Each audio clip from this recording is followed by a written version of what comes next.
Well, hello there. Happy Friday to everybody. Thanks to everybody with me in the live chat for joining me. By the way, Aid Trance just asked in the live chat about what type of tea I'm drinking. I mentioned that in the chat before I went on the air. It is just regular old black tea. It's not flavored tea of any kind. Not iced tea, but hot tea.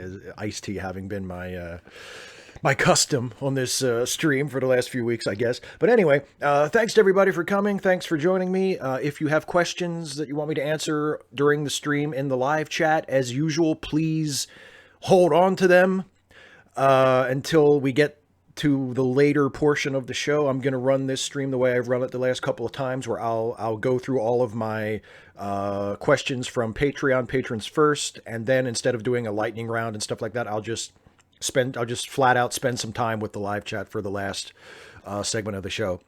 So if you have questions you want me to answer and you're in the live chat, just hang on to them until I get through the patron questions, which we are going to be getting to right now. Let's see what my wonderful Patreon patrons had to say for this episode of Ask Away. The first question is the first of several questions, actually. Submitted this time from a General Contact Unit problem child who says, I'm a fan of opening arguments. Whenever Andrew and Thomas have to talk about American citizens having their rights curtailed, I tend to get angry and depressed. Is it hypocritical of me to let the thought of American citizens having their rights curtailed bother me so much more than the thought of people in the developing world having their rights curtailed? I mean, when you get right down to it, the only difference is Americans come from a similar culture to mine. You speak English, and most of you are more or less from the same race I am.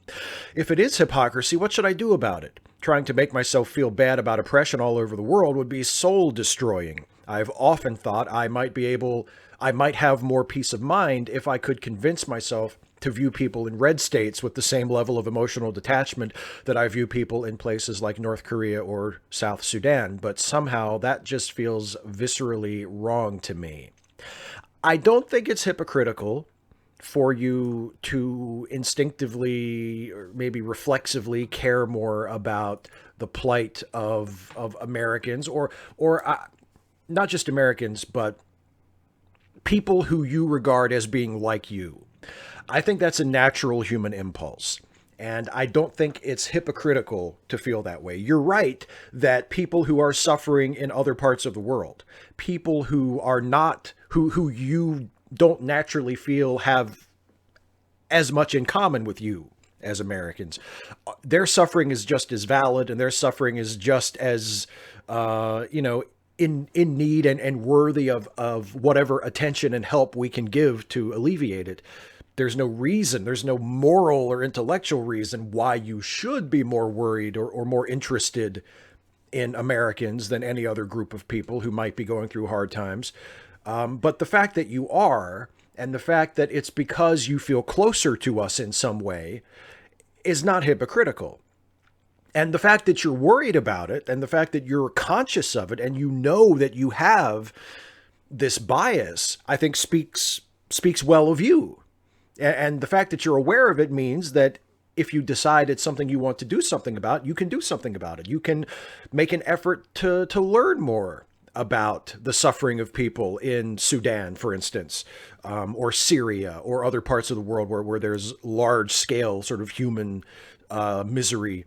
And you can educate yourself, and you can find organizations that are helping, and you can contribute to those. You can support them or tell other people about them. There are ways that you can correct for your natural bias toward a particular group, or your natural heightened level of interest toward the plight of a particular group. And I think you've already done the most important part of that, which is you're aware that you have this bias. Now you can correct for it as you are able and as you deem necessary. So no, I don't think it's hypocritical. I think it's completely natural. It can become harmful. It can become a very dangerous, toxic attitude if it closes you off from other areas of the world that need attention and need help that you just disregard, or if it causes you to think of those areas of the world as less than, as not deserving of help, or not as important as other people. But your reaction, as judging by your question, has been the exact opposite of that.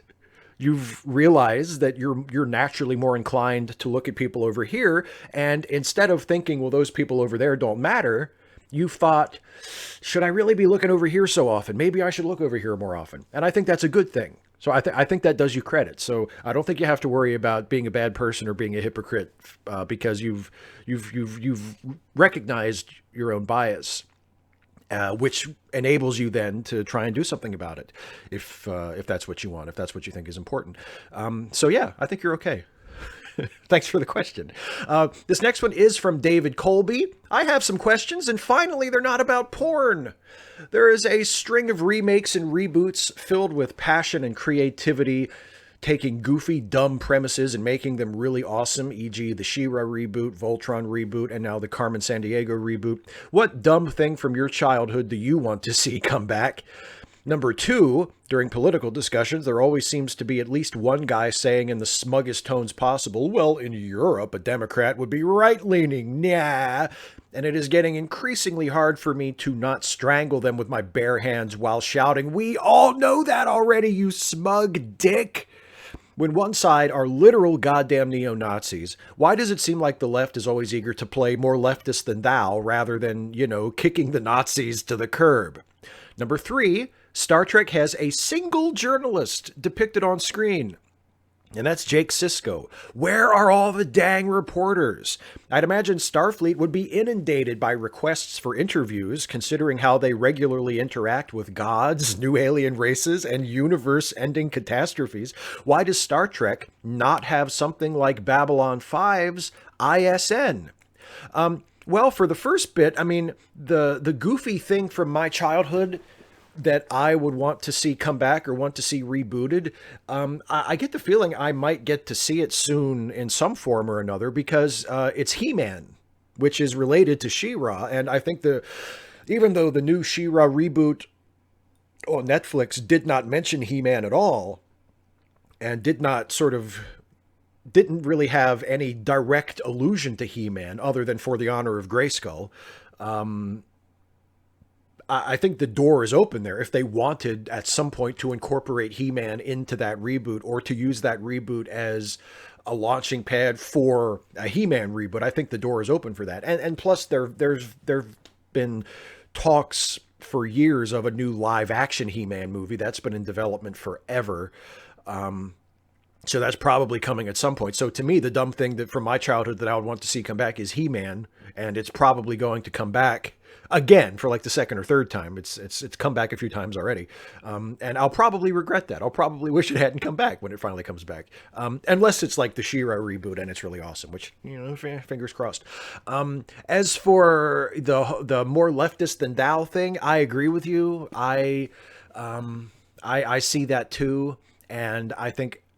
On the one hand, I think it's healthy to keep perspective, and I think it's useful to be aware that what we consider a leftist or what we would look at the Democratic Party, many of us, and consider that to be the left party, but judged by the standards of politics from other countries, it would be more of a centrist party, not a leftist party.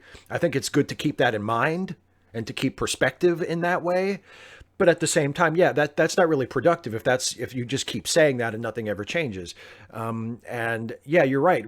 I think people on the left do need to focus more on stopping the harm being caused by people on the right, especially the far right. I mean, the far right has become shockingly empowered, like distressingly empowered in our politics over the last several years. And there has been no equivalent rise in influence by the left. It's been gradually sort of happening a little bit. The Democratic Party is gradually becoming a little bit more leftist and embracing more progressive policies, but it's not happening very fast. And whereas the Republican Party, especially since Trump took office, has basically been like, all right, everybody, as far to the right over as you can go. And they're just going for it. So that's a problem. And I agree. People on the left, people who are left of center, whether they're far left or whether they're just a little bit left, if they are concerned about the rise of the far right, if they're concerned about things like literal goddamn neo-Nazis, as you say, then I do think we need to be looking for ways in which we can work together instead of constantly bickering with each other over things that might be important questions and might be important issues, but maybe are less important than all of that awfulness looming from the right. So I think that's a good point. And where are all the journalists in Star Trek? That is a great question, and you're right. Babylon 5 does have a TV network, does have journalists, and we've never really seen that in Star Trek other than Jake. The only time I can remember off the top of my head, and there may be one or two other times that I'm just not remembering, but other than Jake being a journalist and saying that he writes for the Federation, I think the Federation News Service is what he says he writes for in Deep Space Nine. There's the scene in Star Trek Generations when Kirk and Scotty and Chekhov come aboard the bridge of the Enterprise B, and there's a gaggle of journalists there to meet them and sticking devices in their faces and asking them questions. That's the only time I can recall us ever seeing anything like that in Star Trek. And it is a little weird because Star Trek is close enough to our own society that I don't think it would be really jarring if we saw journalists in Star Trek. You know what I mean? It's not like Star Wars where if they make things too close to our everyday society, it would feel like it wouldn't fit.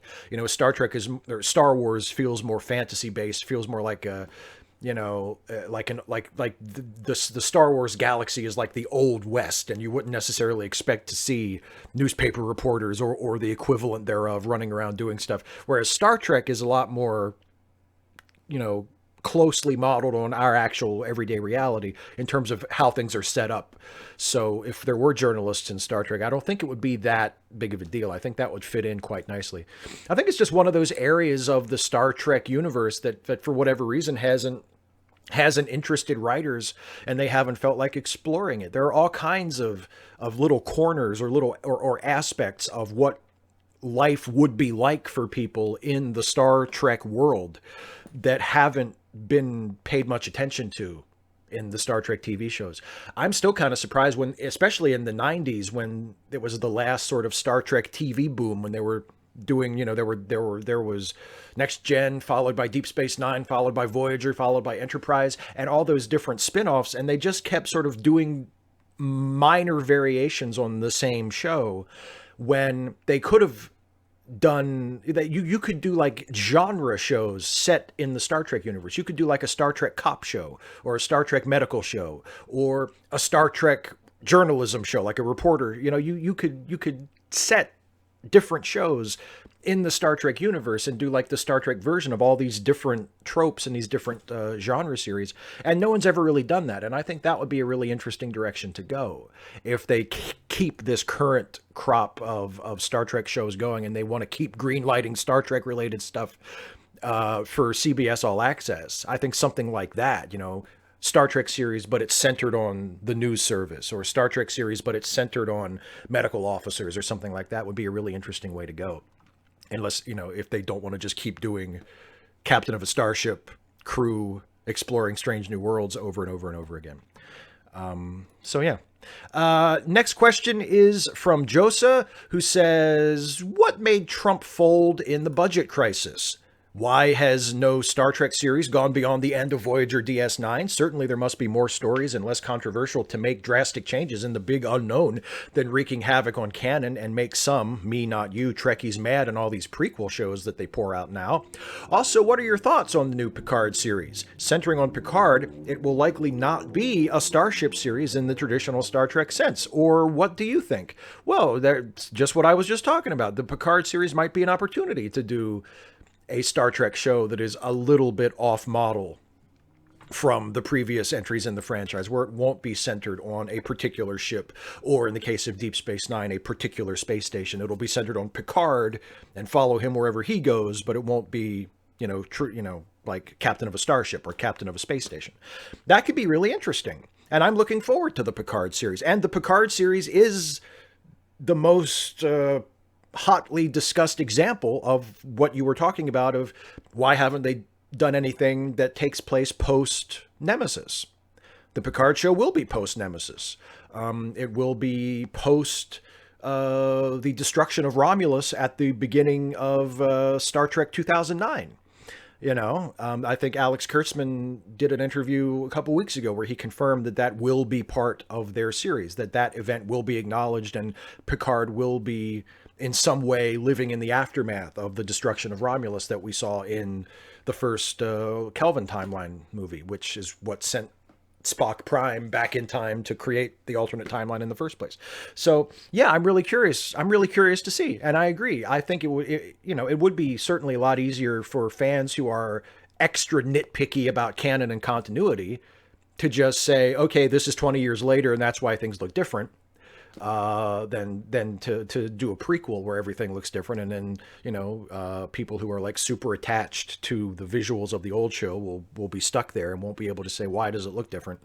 So yeah, I'm looking forward to the Picard show for a lot of reasons, including the fact that it'll be the first post Nemesis story, and that hopefully, possibly, it will be a little bit off model. From Star Trek. It won't be a starship or a space station based show. It'll be a Picard based show, whatever that means. So yeah, I'm looking forward to it. Next question is from Nick Anderson. So, Aleta, Battle Angel finally came out. And after reading the manga since my teens and waiting well over a decade for them to finish this dang movie, I loved it. Characters, designs, story beats, most of it. But now something insidious is happening. It seems alt-right and alt-light grifters are jumping on Aleta as a rallying cry against Captain Marvel. I've seen so many, I'm going to see this the day Captain Marvel premieres just to stick it to Disney, and this is a female empowerment movie done right, not like SJW Marvel posts. It makes me sick.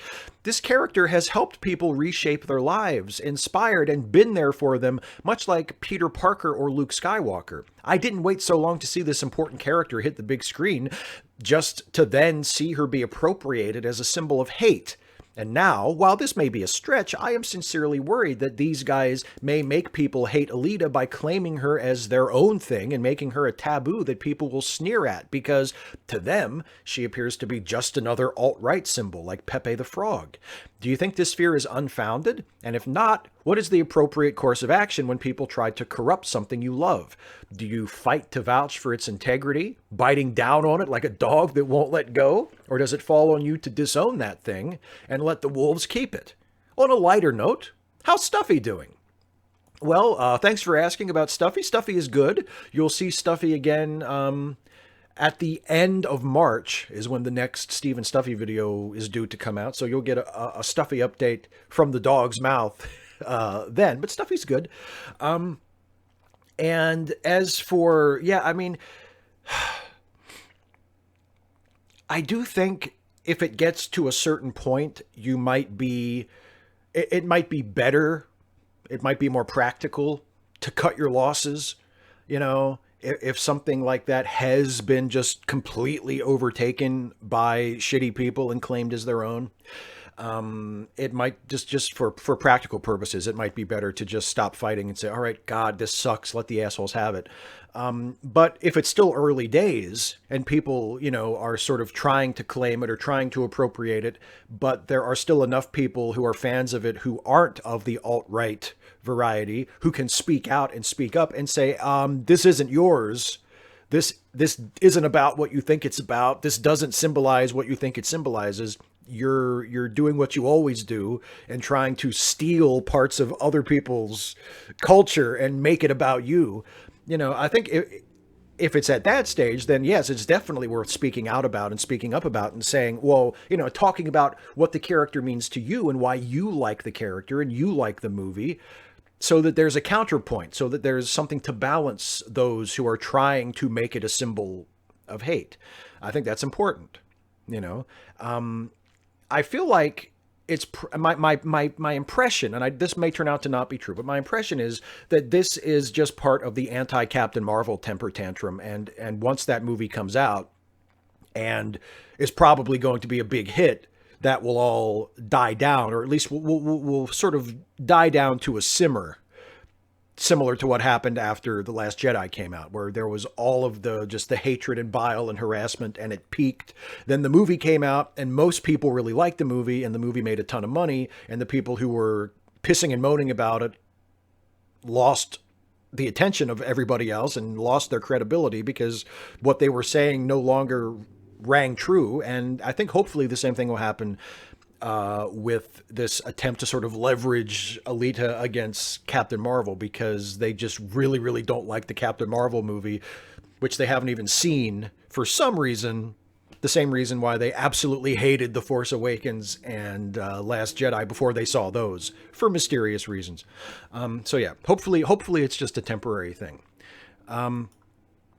Next is a question from Dr. Babylon, who says, Steve, do you know about the Huri? In Islamic mythology, they are beautiful virginal women who are promised to righteous Muslims after they enter paradise. If you've ever heard of 72 virgins, then that's a reference to the Huri. There's also the Gilman, perpetually youthful males who, as far as I can tell, are the masculine counterpart of Huri and serve both men and women in paradise. About a week ago, I came up with a story idea. Euphemia spent her entire life trying to live up to an ideal, to be the perfect wife to a human man who would someday walk through the gates of paradise.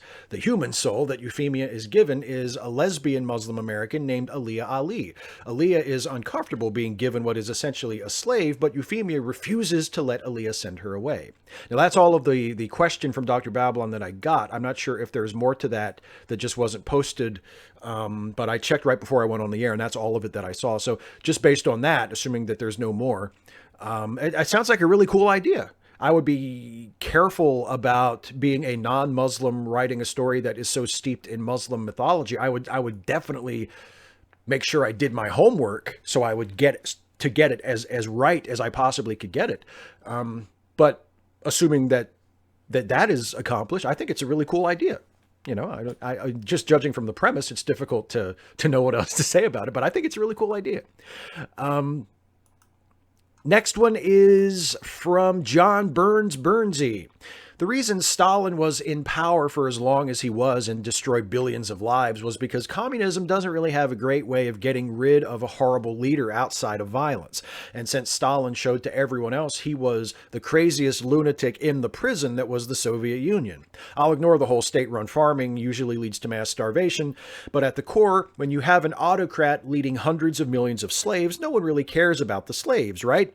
Yes, it's bad that Putin is in charge and supported by the oligarchs because capitalism is evil, but I don't see anyone calling for the head of the CEO of Coca-Cola, who presumably supports both American parties with lots of money because of all the rates of diabetics today. Do you? Trump could be removed as early as 2021 after losing the election in 2020, and thinking that Trump is the only power-mad loony associated with the GOP is, what adjective do you think this works best here? I'm thinking foolish. How about you? People will follow a path until they realize the rules allow for them to try and replace the current leader. On the other hand, the head of the Chinese government has no term limits. Is that the wisest course for a nuclear-armed nation? Second question? How could someone hate Winnie the Pooh? Is this what communism does? Yeah, you know, I think it was Tony Benz, who was a leftist member of parliament for many years in the United Kingdom, who said he had a list of questions that every person should ask of their leaders. And I can't remember them precisely, but I'm pretty sure it went something like, what power do you have? Where does that power come from?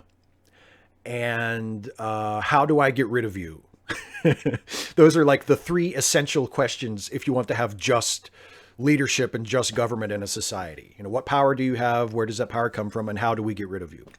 And if there is no clear answer to the third question, if there is no clear mechanism for the people to peacefully oust a leader, if enough of them become dissatisfied with that leader, then I think that's a very, very flawed system of government. Whether it's communist or whether it's whether it exists in a capitalist economy or no matter what form of government or what economic system is in place in the country if you don't have a way for the people to choose new leaders either regularly or when it's decided that the current leader has to go, then that's a very, very flawed form of government. And I think that was the case in the Soviet Union. I think it is the case currently in China.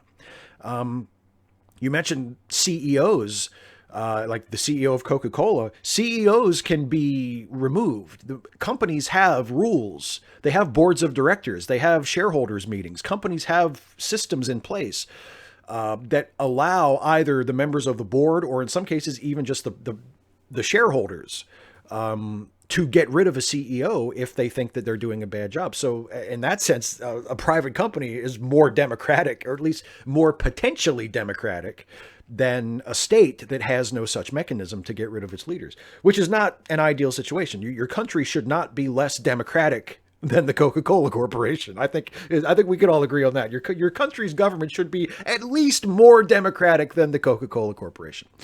So yeah, I'm not sure what else to say about that, but yeah. Oh, Winnie the Pooh. You asked about Winnie the Pooh. I have no strong opinions either way on Winnie the Pooh. So I don't know if I'm sure there are communists who love Winnie the Pooh. I am not a communist, and I'm not a huge lover or hater of Winnie the Pooh. So I am not the right person to ask. He seems okay. Pooh seems fine, I guess. You know. This one is from By the Lake 23. I want to try to get at the foundation of the cult-like following Steven Pinker et al. Engender, cloaking oneself in a self-designated so-called bubble of rationalism and progressivism seems to somehow make for arguments immutable in the face of contradictory evidence. What might be the allure towards this pseudo-neo-enlightenment ideology for so many? Honestly, I think a lot of it is presentation. I think people like Pinker and other people who sort of fall into his category. I might include someone like Sam Harris or even someone like Jordan Peterson, in the sense that they have a veil of the academic. They have a veil of intellectualism, of rationalism. They present their arguments, no matter how bigoted or unsupported by evidence or bonkers they may be when you actually look at them. They present them in a very calm, orderly, rational manner. And on the surface, what they say seems reasonable. And on top of that, with someone like Pinker, his big shtick is basically, well, don't worry about things. Things are getting better. The world is less violent than it used to be. The world is better in all of these measurable ways than it used to be. And that's something that people want to hear.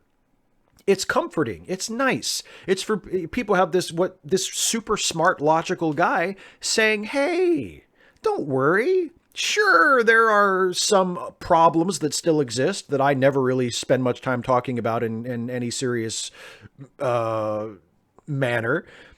But for the most part, things are pretty good, right? Things are getting better. Just don't worry. Everything's fine. People like that. That's an attractive message. And I think that's part of it too. You know, it's the veneer of rationality. And it's a message that people are naturally primed and receptive to. I think that's a big part of it, honestly. Next question is another one from General Contact Unit Problem Child. Another one of these difficult to answer political hypotheticals. The parallel universe where Trump died of a heart attack in January of 2017 and Pence has been the president since then.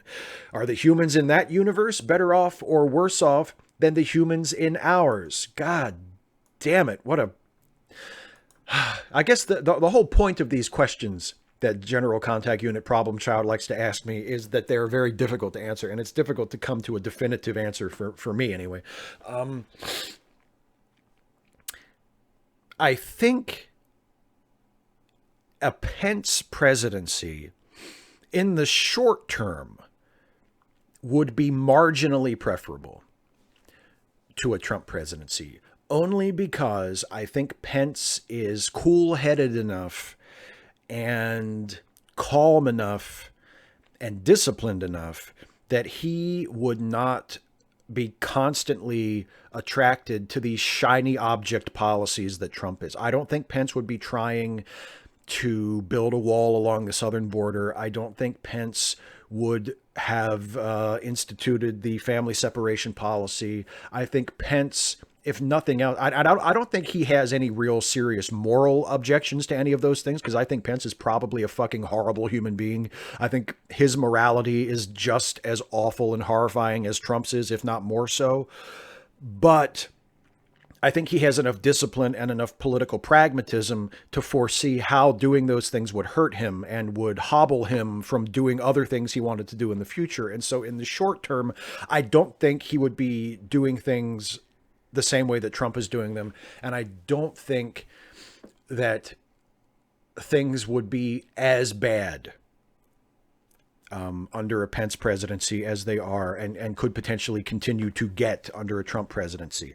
But in the long term, a Pence presidency might be worse because of that appearance of legitimacy that Pence would give, that Trump is just incapable of giving, that would maybe allow him to get more of his agenda put into action, which might not hurt people in the short term, but would certainly hurt people in the long term. So I guess it depends on what the time frame is. Short term, I think it would probably be better. A Pence presidency would probably be preferable. Long term, a Pence presidency could very well be a lot worse. Here's one from Daniel Zafer Joyce. Film question for you, Steve. I recently tried to explain the Don Knotts film, The Incredible Mr. Limpet, to some younger friends of mine, and they looked at me like I was insane. I realized that while I adored it as a child, the plot does resemble an LSD fever dream. Are there films you loved as a child that absolutely fell apart when you went back to watch them with your partner or adult friends? Oh, yeah. I already mentioned He-Man, so I can bring up not the live-action He-Man movie, which is not good either, is a terrible movie. But the most jarring for me was when I went back and I watched the animated He-Man stuff that I remember loving as a kid, and I watched it as an adult, and realizing I still love it. I still have just a huge amount of affection for it. But just realizing how bad, how crude a lot of it is, and that He-Man. The He-Man animated movie, the He-Man and She-Ra, The Secret of the Sword, which was basically the pilot for introducing She-Ra, that was also released theatrically. Man, that's bad. I mean, it's just bad. It's badly written. It's badly animated. There's original songs in it that are just excruciating. It's not good at all. It's just not good at all. And as a kid, I loved it. As a kid, I went and saw it in the movie theater. My mom took me to the theater to see He-Man and She-Ra, The Secret of the Sword, and I was just in heaven. I loved it. It was like the best thing I'd ever seen. And as an adult, not so much. Another example would be, I've come full circle with these in a way, but the Tim Burton / Joel Schumacher Batman series. When I was 9 years old and I saw Tim Burton's Batman, it was the greatest movie I had ever seen. I loved it. When I watched it again in my teens and early 20s, I thought, wow, this is like a shitty movie. This isn't even a good movie, let alone a great movie. This is terrible.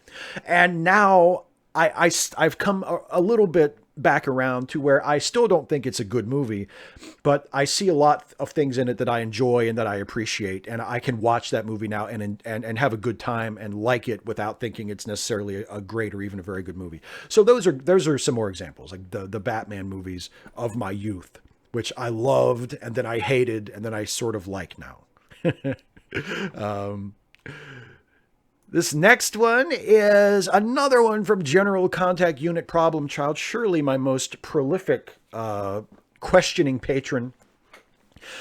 You've been deeply critical of people who refused to vote for Hillary because they wanted to send a message to the Democratic Party. I'm a pragmatist, and as such, I agree that those people were wrong not to prioritize the immediate good over some potential ideal future good. That said, suppose the Democrats decide a centrist candidate is a bad idea, put forward a progressive candidate, and then that candidate wins. If that happens, don't you think it could be said that the people who refused to vote for Hillary, i.e. a centrist candidate, will have succeeded in getting the Democratic Party to receive their message and take it on board? In your last Facepalm 5, you said if a Democrat politician disgraces themselves, i.e. by doing something like wearing blackface in public, you'd want them to resign even if a Republican is in line to replace them. I'm a pragmatist, and as such I have to ask you, considering that the Republican is virtually fascist at this point, given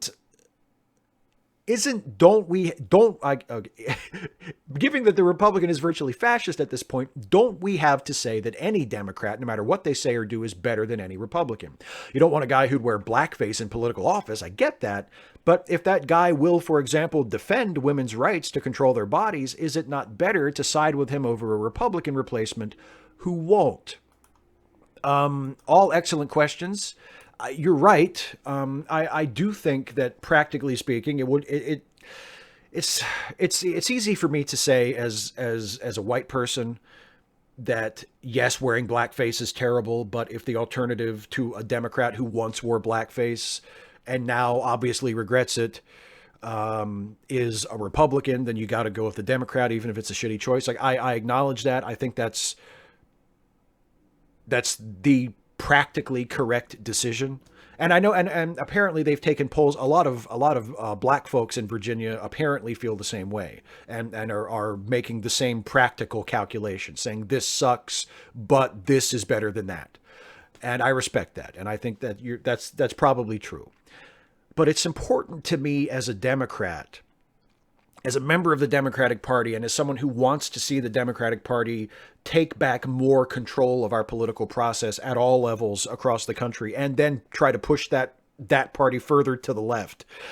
It's important to me that the Democratic Party uphold certain standards and send a message to everybody, but particularly to people of color and to women and other groups that have been marginalized and especially targeted and harmed by Republican policies, to send a message to those folks that the Democratic Party cares about you and is on your side and is not willing to just to put your needs or your concerns on a shelf if it's politically pragmatic to do so. I really don't like the idea of that. And yes, I agree, an incredibly problematic Democrat is a preferable option to a Republican. And the situation in Virginia is obviously a special situation.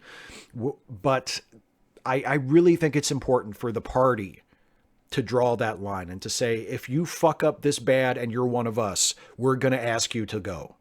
This is important to us. You know, there are certain things that we're just not willing to overlook. And I think this is one of those times. And again, it's a really shitty situation.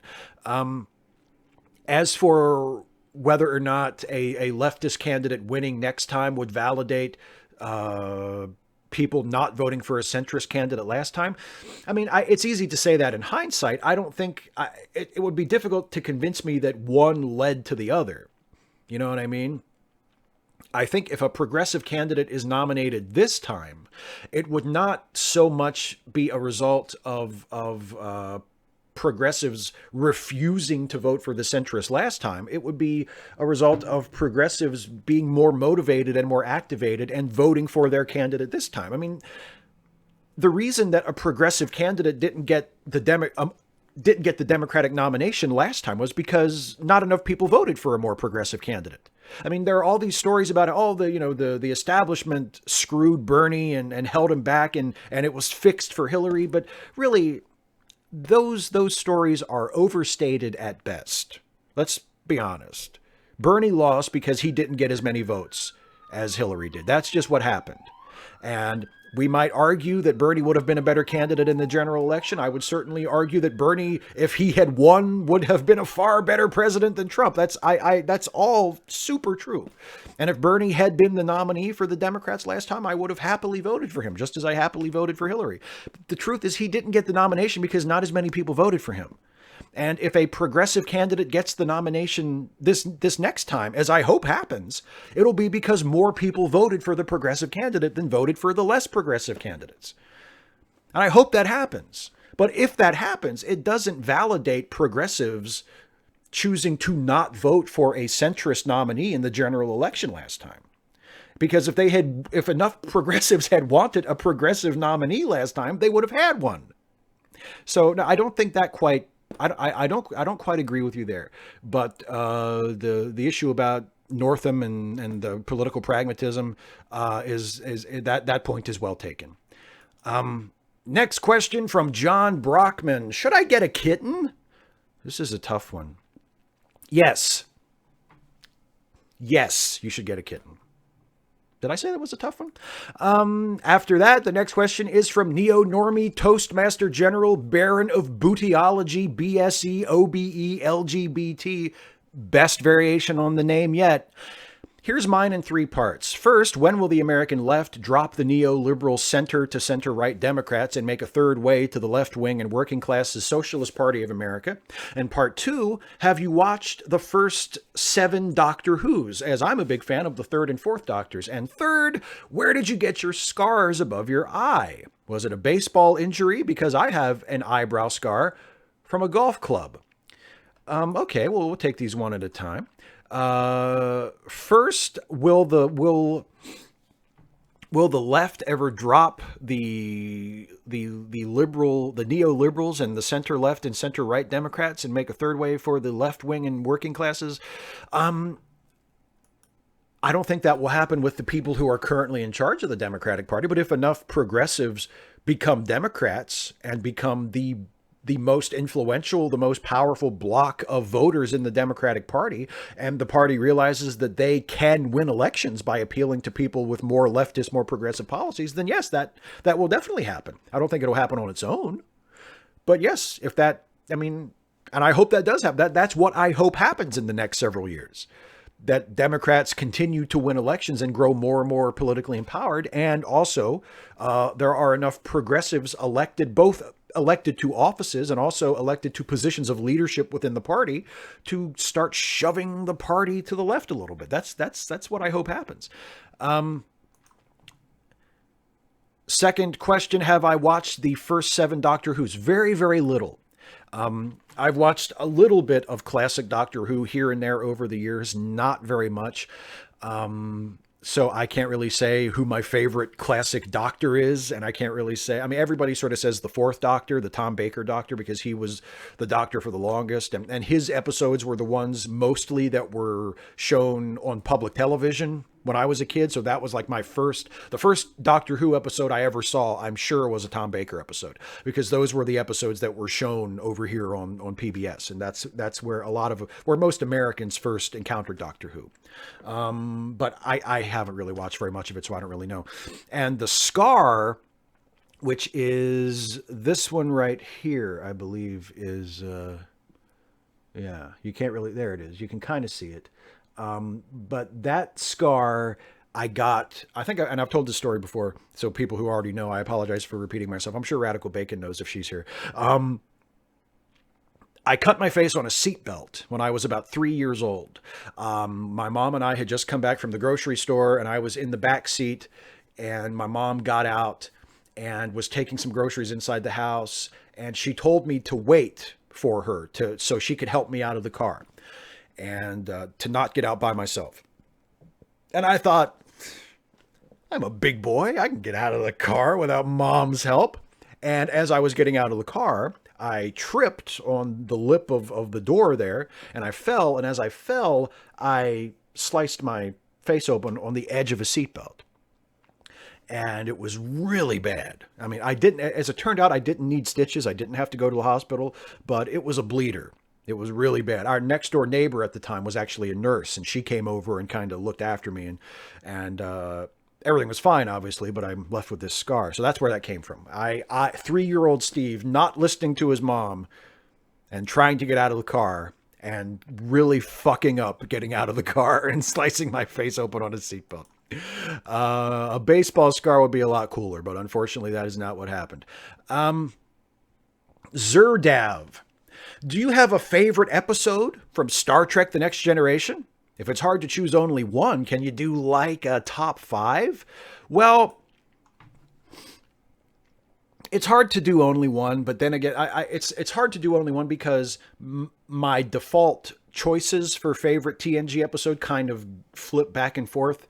I usually say that my favorite TNG episode is the Chain of Command two-parter, which is the one where Captain Jellicoe, played by Ronnie Cox, comes in and takes over the Enterprise temporarily to negotiate with the Cardassians, while Captain Picard and Worf and Dr. Crusher go on a secret mission into Cardassian territory, and Captain Picard is captured and sort of interrogated and tortured by a Cardassian named Gul Madred, played by the fantastic David Warner. That's a two-parter, and specifically the second part, which centers mostly on the Picard and Gul Madred stuff, is just amazing. And that's usually what I say is my favorite Next Generation episode. But I also really, really like the episode Tapestry, where Q sends Captain Picard, he quantum leaps Captain Picard into his life as a young man, so he can avoid the fight with Nausicaans that resulted in him getting stabbed and having to get an artificial heart. That's a fucking great episode. There are a couple other just really, really amazing episodes of TNG that are tough to not say as like a favorite episode. Like The Measure of a Man is a great one. In Theory, where Data has a girlfriend, is a great one. What else? I don't know. I'm blanking at the moment, but yeah. But if I had to pick one, it would probably either be Chain of Command, specifically Part 2 of Chain of Command, or Tapestry. Deja Q is good too, where Q loses his powers. Oh, that's a great one.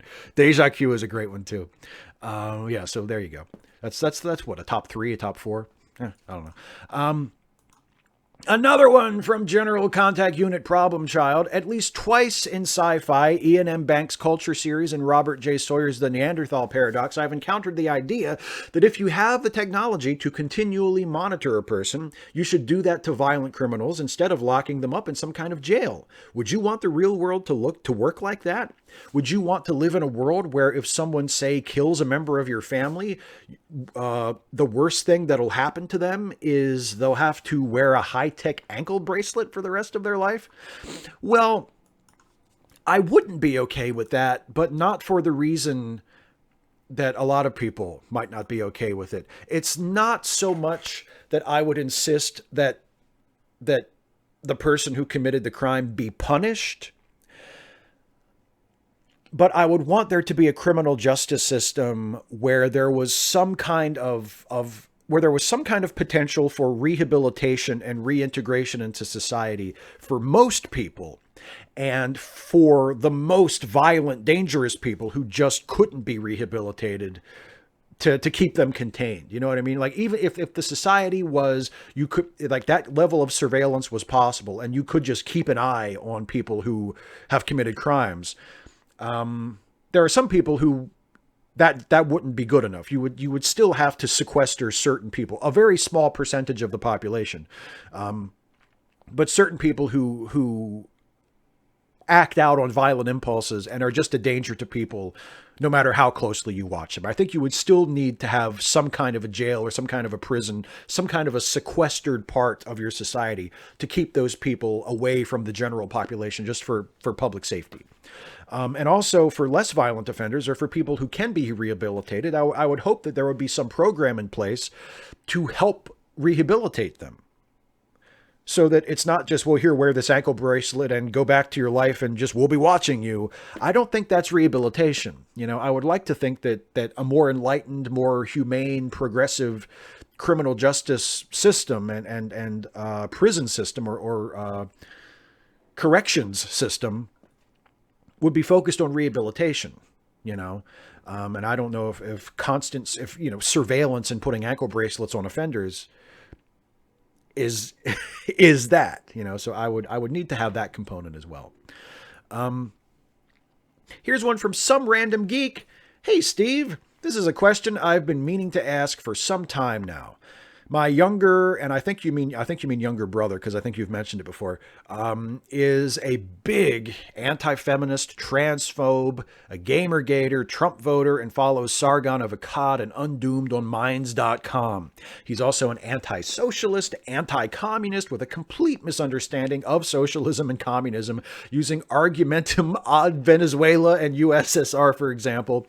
I work at the same company as he does, but in different departments. I also live with my younger brother and can't afford to live on my own. Fucking rent shouldn't exist. Rent is theft. He's the only family member I haven't come out as non-binary male plus. Not afraid to come out, but I do wonder how he would react. What would you do in my situation? Others have a more difficult situation, being trans or having one or more of their close relatives that actively vote and support against LGBTQIA plus rights. What would you do in that situation? And in your opinion, what should those people do? Additionally, my youngest brother believes that you can judge movies, anime, video games, and art objectively, like based on logical consistency in the plot. While I say art and entertainment criticism is subjective, and it is not interesting to judge art and entertainment objectively. Unfortunately, my oldest brother also believes in objective entertainment criticism. Oh well, another conversation not to have with my brothers. Oh, that whole situation sounds shitty. Obviously, in a perfect world, I would tell you to go ahead and come out to your brother, because it's better to be open than to have to hide things. But if it's a situation where you're living together and you can't afford to not have a roommate, and you're afraid if you come out to your brother, then it will alienate him, or he might react badly and decide not to live with you anymore. I mean, if that's the situation you're in, then it might be better to just keep it under your hat for now. I mean, which is a terrible thing to say and a terrible thing to have to put up with. But if that's the situation you're in, practically speaking, that might be the best way to go. As for the other, people who say that art can be judged objectively, I mean, yeah, that's just a conversation to avoid, because to me, the whole idea of that is nonsensical. I don't think that even makes sense. When someone says, "Oh, you can judge art objectively," and even if they pick some objective sounding criteria, like you say your brother saying, you can judge it based on logical consistency in the plot.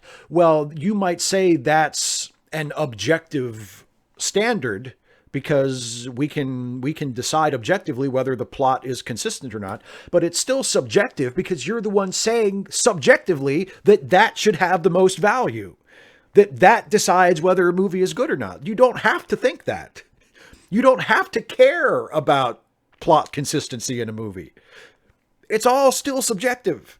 It's all subjective. It's all a matter of taste. And to me, to say otherwise it's an incoherent thought.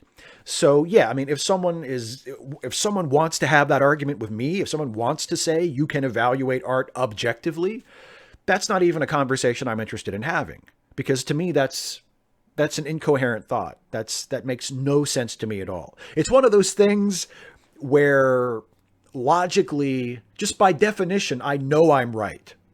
You know what I mean? Like, I know I'm right. And because not because it's my opinion, or that's just the way it works.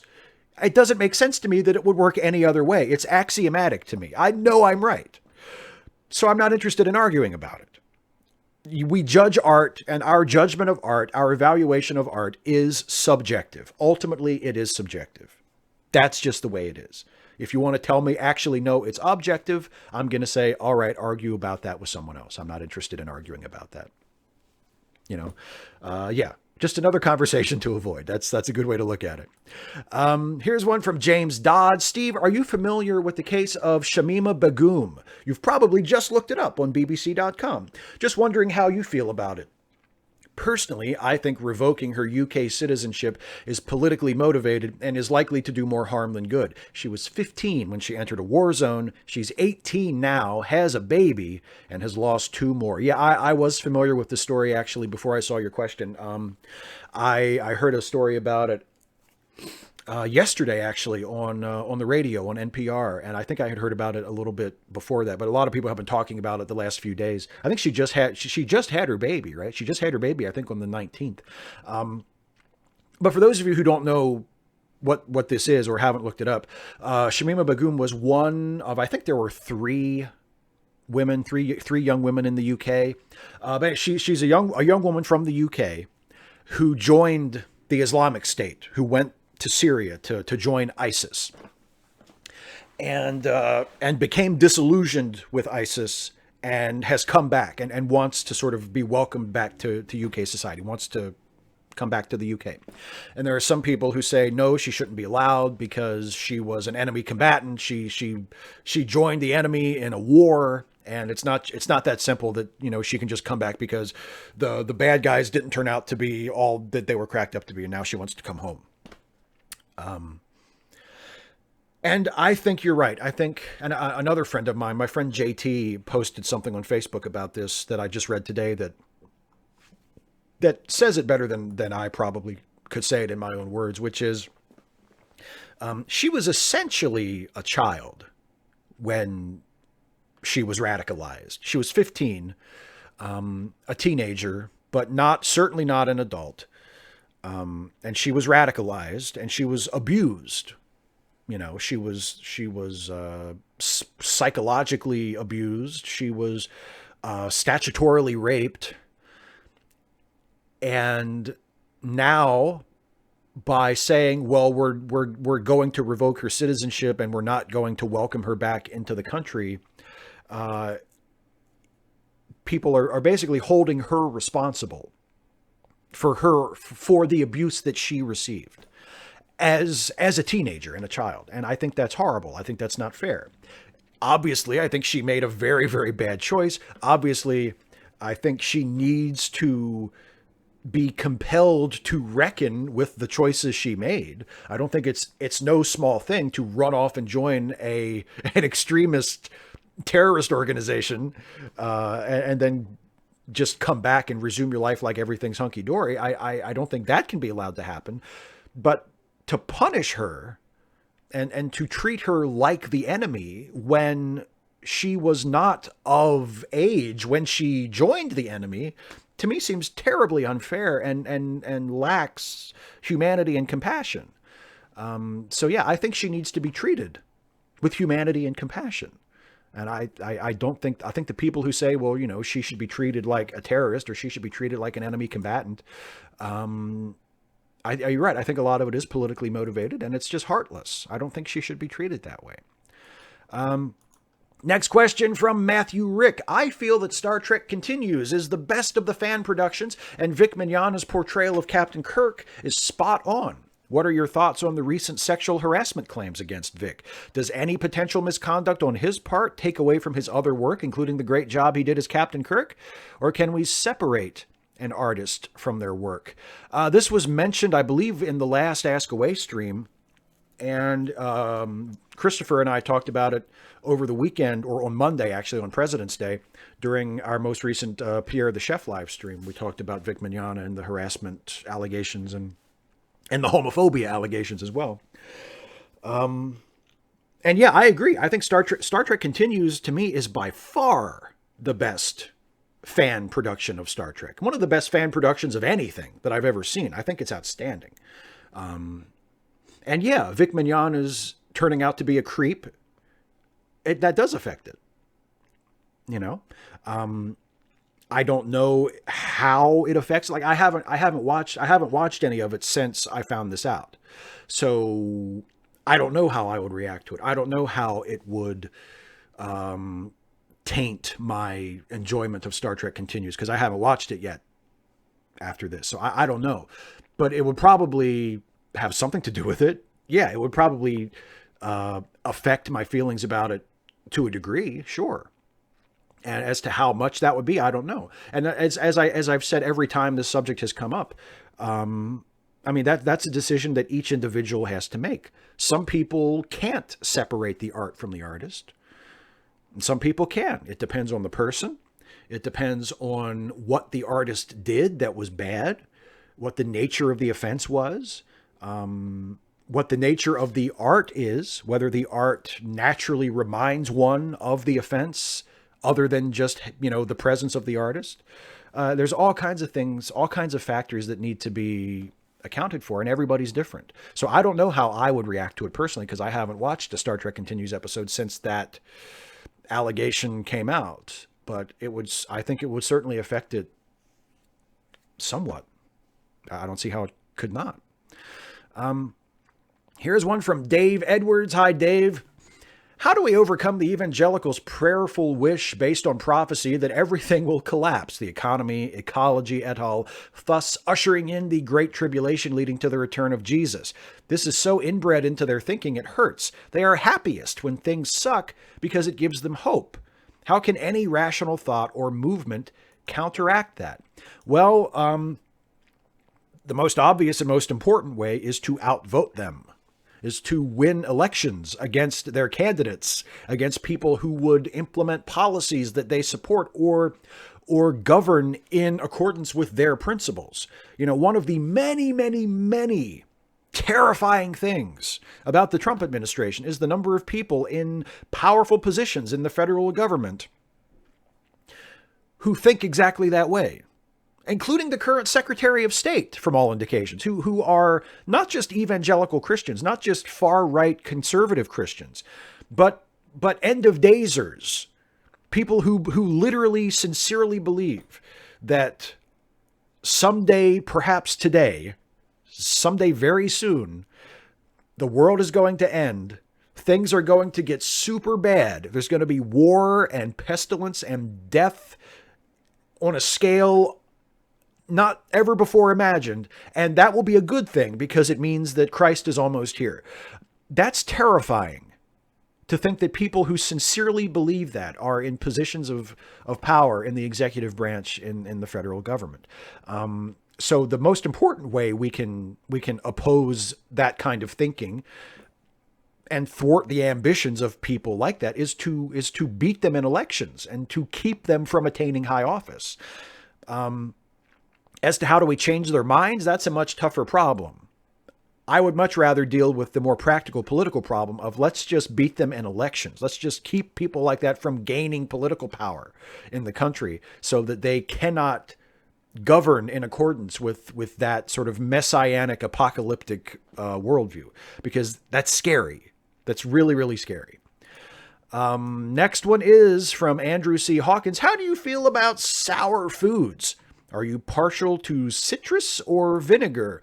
I don't mind sour foods. I like something sour every once in a while. Of the two, I think I would probably prefer citrus. But a splash of vinegar every once in a while doesn't hurt. A nice vinaigrette salad dressing, or like classic salad dressing of, a little bit of vinegar and a little bit of olive oil. That's damn good. That's a good salad dressing. Yeah, I don't mind it. I don't mind either one. I don't have a strong preference for either. But if I had to pick, I guess I would go with citrus. Bit of acid, as they say on all the cooking shows. This needs a little acid. Now I sound smart. Now I sound like I know about food. Next one from Josa. Does it matter what is in Mueller's report since it will be censored by his AG lackey? And even if it was not and proved Trump was highly involved with the Russians, the Republicans wouldn't remove him from office. 2, will Trump get his wall from the defense budget, or will it be deemed unconstitutional? Will his picks to the Supreme Court be deciding in this? Well, yeah, if it gets to the Supreme Court, I think, his picks will be at least involved in the decision. I don't know what their decision will be. I hope that Trump's national emergency declaration is so unwarranted, is so unsupported by the facts, is so, in fact, contradicted by the facts, that I feel like a court, even composed of Trump nominees or conservative nominees who might naturally be sympathetic to Trump's side, would have to rule that it's unjustified. But that's probably wishful thinking on my part. So don't get your hopes up based on anything I've said, because I fear that the opposite will happen, that they will rule in Trump's favor because they're fucking horrible human beings and they shouldn't have their jobs. But as for the Mueller report, yes, I think it will be important for the Mueller report to be released, even if a lot of it is censored, even if a lot of it is not publicly available. I think it will be important for history. I think the Mueller report, even if it doesn't result in the immediate or imminent removal of Trump from office, it will be important for history. It'll be important that future generations have a record of the corruption of this man, and have a record of how grossly unethical and incompetent and unfit for office this man was, and what a travesty it was that he was ever elected. I think that will be important, even if it ends up not having a whole lot of bearing on our affairs today or in the near future. I still think it will be important. It will be important to have that historical record, so people will be able to look at that and say, wow, this Trump administration was fucked up. Look at how corrupt this man's campaign was. Look at how ridiculous it is that he got anywhere near the White House. Next question from Francois Lacombe. Just for laughs, what is your opinion on the Japanese Prime Minister having nominated Trump for a Nobel Peace Prize? After the Trump administration, read Trump himself through his administration, of course, suggested that he do so. Yeah, it's ridiculous. I mean, I wonder if maybe the Japanese Prime Minister wasn't trolling Trump a little bit when he did that. Putting in for the Nobel Prize, just, so everybody else could have a good laugh at it, so that the Nobel, so that the Academy that decides who gets what Nobel Prize could consider Trump's nomination and have a nice sort of, laugh about it and record for their own posterity, the group of them sitting around and laughing and slagging off Trump for an hour. And then they can release that as like a special feature on a DVD that only they would have, just something to entertain people. I feel like maybe that was the case. The suggestion that Trump should even be in the conversation when it comes to a Nobel Peace Prize is preposterous. Yeah. So I don't know. Maybe I don't know a whole lot about the Japanese Prime Minister. Maybe he's a much bigger dipshit than I thought, but I think he might have just done that for a laugh. Next one from Joe McClory. Yesterday on Facebook, a friend sent me a meme that asked, what would you do if you woke up tomorrow and had $1 trillion? The message already had some posts about no one they knew having to need anymore and things like that. But, well, that might be a good answer for 10 million or $1 billion. But, well, the scale of $1 trillion is so much more. For example, you could give 999,000 people $1 million and still be a millionaire. My answer, though I phrased it differently on Facebook, was to destroy an industry by using that obscene amount of capital to start a non-profit insurance company that could undersell any other provider because it didn't need to pay stockholders, while able to help more people than perhaps even the government did with the ACA, seeing as if it got big enough, much of the money that would go to shareholders could be used to allow people cheaper rates and even be able to take on people at no charge at all. What would you do if suddenly you had more liquid capital than anyone ever has? Feel free to correct me in the comments if this is wrong. What do you think of my idea? I think your idea is great, actually. I think that's a really good way to spend $1 trillion. Yeah, I mean, I would definitely give almost all of it away. Like I would keep whatever I needed for myself and my family to live comfortably for the rest of our lives. And then I would set about the task of trying to give the rest of it away in the most effective way possible. $1 trillion, you're right, is a lot of money. I mean, what would I do? I could probably end homelessness for the foreseeable future in like a couple of major cities if I wanted to. That's a good idea. Give a bunch of it to fund public schools, especially in underserved neighborhoods and underfunded districts. That'd be a great thing to do with it. I would probably give a ton of it to the budget of NASA and say, just go back to doing NASA stuff. Here's a couple $1 billion. Go back to doing NASA stuff, please. That would be a big thing. That would be a wonderful thing for me. Yeah, I don't know specifically what I would do with it, but it's an almost inconceivably large amount of money. And I would want to keep a tiny percentage of it for myself and for people close to me, just for our own needs, and just give the rest of it away. And giving the rest of it away and whoo, Sorry about that. Giving the rest of it away and trying to find the most effective way of doing that would probably have to be my full-time job for the rest of my life. And finally, last patron question from, once again, General Contact Unit Problem Child. When you talked about Trump giving that sports team fast food at the White House, you got mad at the team for agreeing to meet with Trump in the first place. You think anyone with integrity should be shunning Trump. Would you take that stance if a different Republican was in the White House? Would you get mad at a sports team that agreed to attend an event at Jeb Bush's White House, say? Again, a very good question. I love these challenging political hypotheticals. They're really cool. It's a tough question because it gets at, like, where do you draw the line between what makes Trump uniquely bad and what things about Trump that are bad are also true of every other Republican politician. And it's tough to know where that line should be drawn. I do honestly believe that most of the differences that we perceive between Donald Trump and a more mainstream Republican are differences of degree, not of kind. I think Trump is not all that different from the Republican Party as we have known it for the last 40 or 50 years. And the main thing that makes him seem different is his demeanor, is his personal incompetence, his personal lack of intelligence, his personal lack of discipline, his unbridled personal prejudices and biases and blind spots that he makes no effort whatsoever to hide or to correct. But in terms of policy and in terms of the fundamental assumptions about the world and about people that I think underline his government, he's not that different from any other Republican. So I don't know.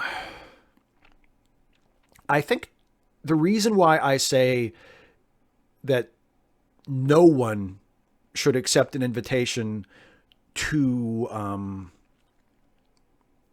visit the White House as long as Trump is president, it goes beyond the toxicity of his politics. It goes beyond the harmfulness of his policies, which are Republican policies, and it deals more with those parts of Trump that I think are unique to Trump, which is his illegitimacy, his corruption,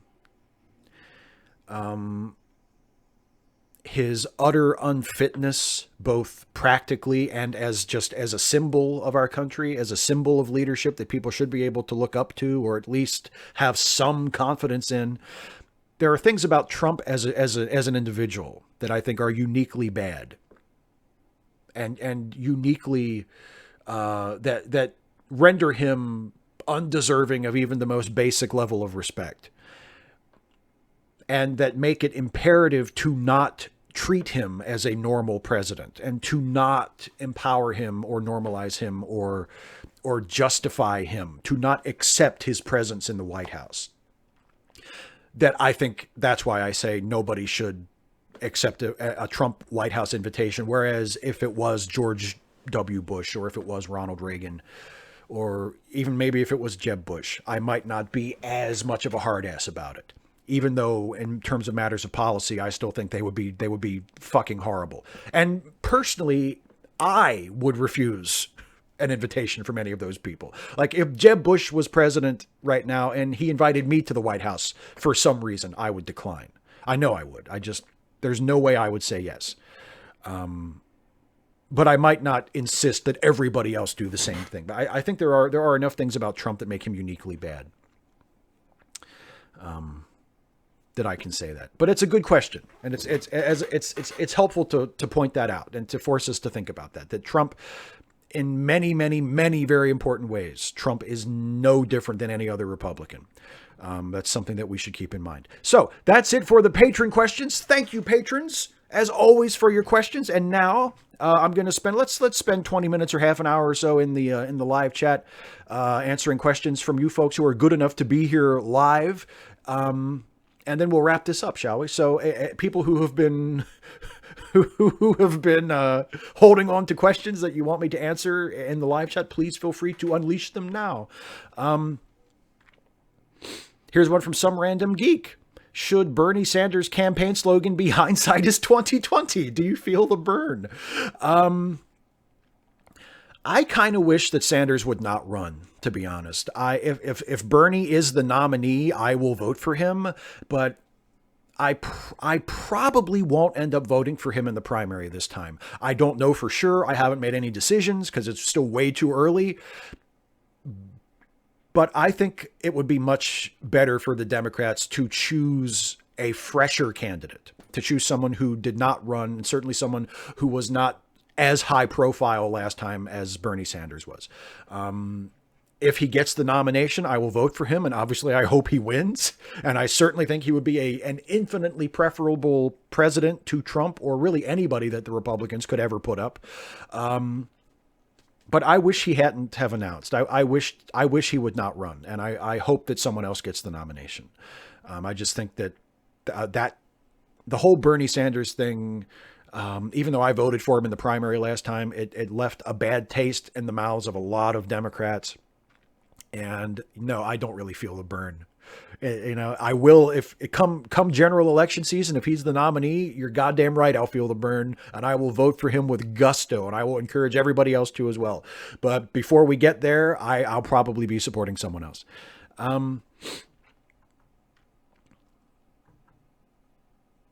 Here's a one from 255 AD. Question: Why did you say the Rec Room only appeared on the animated series when we saw Lorca and Ash doing combat practice in Discovery's Rec Room? Was that the Rec Room? I can't remember. I guess maybe it was. I forgot about it. I remember Lorca and Ash doing combat practice, and I remember it being holographic. Like I remember that, but I don't remember them calling that the Rec Room. Did they call it the Rec Room, or are we just assuming that's the Rec Room? In either case, yeah, I probably should have mentioned it. I didn't mention the holograms on Discovery because they are not. They don't seem like they're like the holograms that we see in the holodeck. They're not as solid. They're not as indistinguishable from real objects. They have the sort of hazy, fuzzy hologram feel to them. So I didn't mention them because I didn't feel like they were close enough to a holodeck. But yeah, fair point to bring it up. And if I don't remember if they called that the Rec Room in the episode, but if they did, yeah, I probably should have mentioned it. Maybe that's like Discovery taking the Rec Room from the animated series, which definitely seemed like a holodeck, and retconning it and saying, actually, the Rec Room is more like this. And if that's what they did, that's, fair enough. Wellington Smith, Steve, do you see any problems with heroism as a trope? Waiting for a savior like Jesus, Bernie, or Trump to save us keeps us from acting on climate science consensus. Yeah, I think if heroism, waiting for a hero to show up in real life is definitely a bad thing. It can be very harmful and can hold back progress and slow necessary action. I'm 100% with you on that. But heroism as a trope in fiction? No, I don't think there's a problem. In fact, I think heroism is a really powerful, really, really good trope in fiction, and can be the hook for a really great story. But yeah, should we build our society around waiting for heroes to swoop in and fix everything? No, absolutely not. You're right. But in fiction, I don't really have a problem with it. Joe McClory, your pick for Best Picture. I honestly don't have one because I think the only nominee that I've seen is Black Panther, and I'm pretty sure it's not going to win, so I don't know.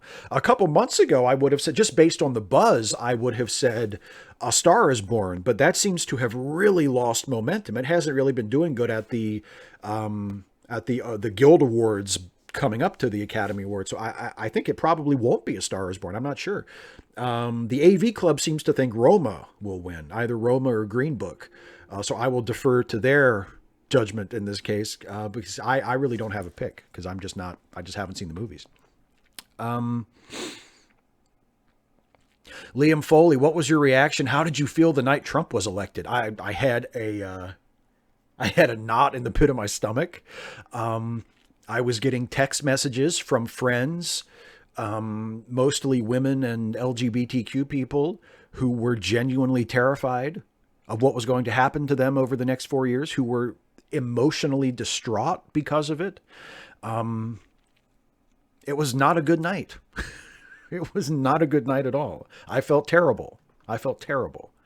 Um,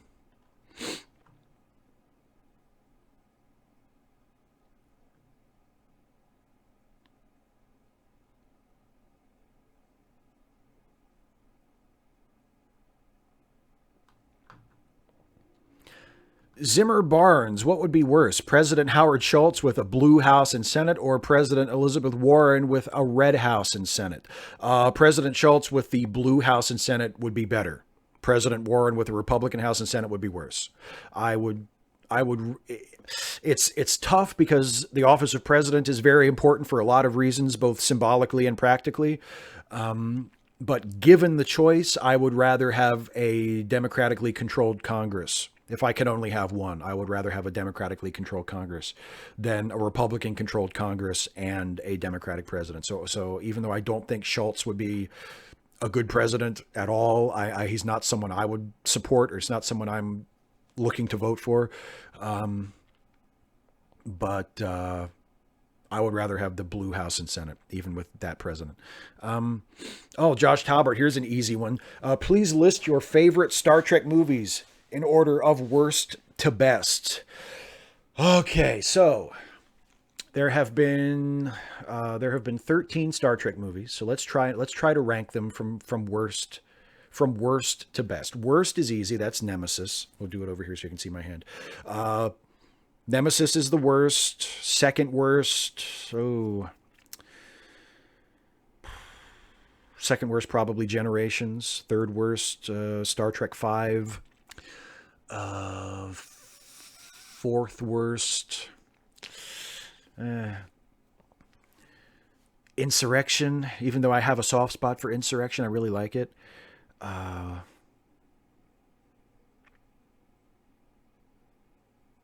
then maybe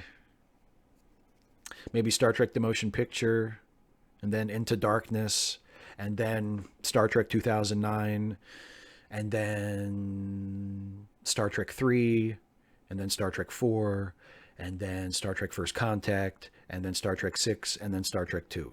I think that's all. No, I forgot Star Trek Beyond. Put Star Trek Beyond in between First Contact and Star Trek 6. So we'll put Star Trek Beyond in third place. So the top five would be what? Star Trek 4, First Contact, Star Trek Beyond, Star Trek 6, and Star Trek 2. So does that make sense? I think I got them all. Um, Alistair Shaw, how do you do Steve and Stuffy? Is it mostly photos of them? We just binged season 7 this weekend. Oh, thank you. I hope you enjoyed it. Yes, the shots of the animals when it's just the animals by themselves are still shots. Yeah, I take still photos. I use the same camera. It's the camera that I use now is a Canon 70D, which is a DSLR, so it can take video and it can also take really high quality stills. And yeah, I take stills of the animals and then incorporate that with video of me, or video of if there's anything else that needs to be moving in the shot. Um,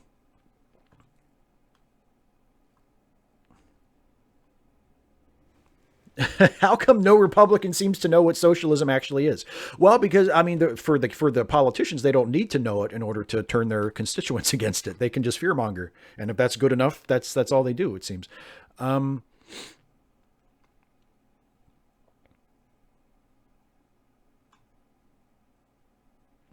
Miles Armstrong, what is your opinion on being able to vote on your top 3 candidates and have obvious candidates that would lose roll over to your next choice? That sounds like instant runoff voting, and I'm a fan of instant runoff voting.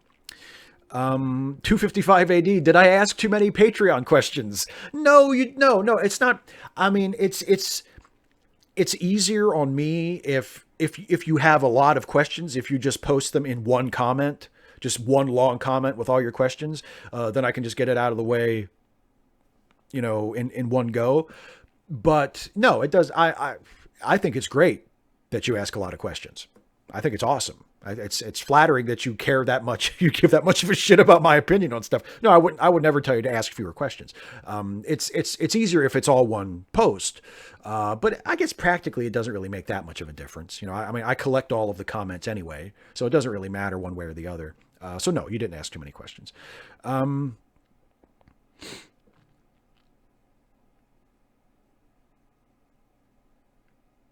Yeah, a trans. I don't really know about the MPs leaving the Labor Party and forming the Independent. I haven't really. I don't know about that, so I'm not sure. I mean, if the effect of it would be to help the Conservative Party, as you say, that sort of thing helped Thatcher. If the effect of it is that it will help the Conservatives, then I don't think it's a good idea. But other than that, I don't really know. Okay, and Adam, when I see your comment on a Me Too video, I'll comment on it. I'm just getting to that part now. Radical Bacon, I have to move again. It will be the 6th time in the last 3 semesters. Oh my God. How much should I hate my life? A lot. Jesus. 6 times in 3 semesters? That sucks. I'm so sorry. That's awful. Yeah, I would hate that too. I would hate the shit out of that.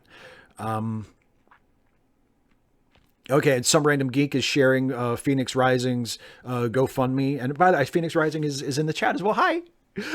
Good to see you. And yeah, and I think I still have it linked in the description of the video, I think, don't I? Is that the same one that I have linked in the description? So yes, please, if you possibly can, share that and contribute to it, if at all possible. Anthony Jenkins, have you ever tried, Radical Bacon calls it the rec room. I like that. Anthony Jenkins, have you ever tried psychedelics? Also, are you aware of the Oregon ballot initiative trying to decriminalize psilocybin for treatment of depression, PTSD? Thoughts on that topic? Thanks. I've never tried psychedelics. I've never been interested in it. It's just never been something I've been drawn to. But if psilocybin can help as a medicine, as a treatment, then I'm all for decriminalizing it, as long as it's done safely, as long as people are using it under a doctor's supervision or something like that. Yeah, of course I'm in favor of that. Terry James, does the term "believe women" get complicated when the accused is a black man? I mean, in a perfect world, no, but I guess sometimes it could be. Yeah, if the situation is a woman making an allegation against a black man not because the black man actually hurt her, but out of something malicious, out of racism or whatever, or if we use the accusation against the black man to further promote harmful stereotypes about black men, yes, it can be complicated in that sense. I still think in general, believing accusers, believing victims is the way all of these things should start. When someone reports being the victim of a sexual assault, the first thing we should do is believe them and investigate it on the assumption that it happened, whether the accused perpetrator is a black person or any other race. But yes, potentially, I guess, yes, it can be complicated, unfortunately.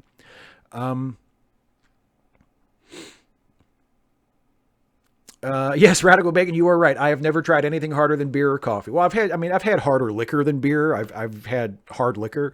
But yeah, I've never tried any like recreational drugs. No. David Melbourne, why is the Orville one of the best Star Trek series? I wouldn't go that far, but I do think the Orville is a really good show and a really fun show. And the last couple episodes especially have been terrific. And I think one of the things that makes it good is because it is not part of the Star Trek franchise, it can do Star Trek stuff. And it can evoke Star Trek and ape Star Trek in many ways, as I think it does. But it's its own thing, and it has the freedom to go in directions that maybe Star Trek wouldn't go, and to comment on Star Trek and satirize Star Trek in a way that maybe wouldn't be as easy for Star Trek itself to do. So I think it's both of those things. It's the fact that it's not Star Trek, but also the fact that it is in many ways a riff on Star Trek, and counts on our familiarity with Star Trek to make sense and to be enjoyable. So I think that it's those things. Okay, so now here's Adam's comment on a Me Too video. The comment is, a lot of these women are just trying to get rich off these entertainers. You never hear of women doing this to nobodies that don't have any money or fame. And then Adam says, this guy thinks that she has found something that throws Me Too into question because you never hear about people you've never heard of getting accused. Reaction? Yeah, well, yeah, I think you just said it. It's horseshit. You never hear of people accusing non-famous people of sexual assault because those stories don't get reported. They're not newsworthy. They probably get reported in local papers and in your local media. People are accused of sexual assault all the time because, unfortunately, rape and sexual assault in many forms is pervasive in our society, and it just happens a lot, and victims come forward and tell their stories and go to the police, and it does get reported a lot. It's not just famous people getting accused of sexual assault. So yeah, that's horseshit. Of course that's like, no. Well, how come you only ever hear about famous people? Why don't you ever hear about non-famous people?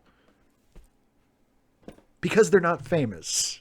If you heard more about non-famous people, they would then be famous people, right? So yeah, no, of course, plenty. There are way more people you've never heard of who are accused of sexual assault than people you have heard of. It's not just, opportunistic women trying to get money out of entertainers. If that was the case, and that happened as often as these people seem to think it does, I think the problem would be we will be hearing about these cases even more frequently than we are, so no. And anybody who thinks that a person who accuses a famous person, especially a woman accusing a famous man of sexual assault, that is a fucking picnic, doesn't know what the hell they're talking about. I would not wish that on anybody except someone who had actually committed sexual assault, because fuck them. That takes so much guts to do that, to accuse a famous and powerful person of assaulting you. You're putting yourself under such a microscope when you do that. I think the reason why it rarely happens where people do that and it's a false allegation, it's just, why would anybody do that? Why would anybody do that unless they truly felt that they had to, that it was the right thing to do? There's not a lot of money in it. And the negative effects on your life, it seems to me, far outweigh any positive effects in most cases. So yeah, it's a really, really shitty thing to say. Trans, how aware are you of Dave Perez and space warp dynamics? He claims to be working in developing a functioning warp drive and new methods of propulsion. I've heard of that. It's been a few years since I heard anything about it, but I think I'm aware of the work, and I'm aware of its existence. I don't know. I'm not holding my breath for there to be a real warp drive anytime soon, but yeah, I'm familiar with that.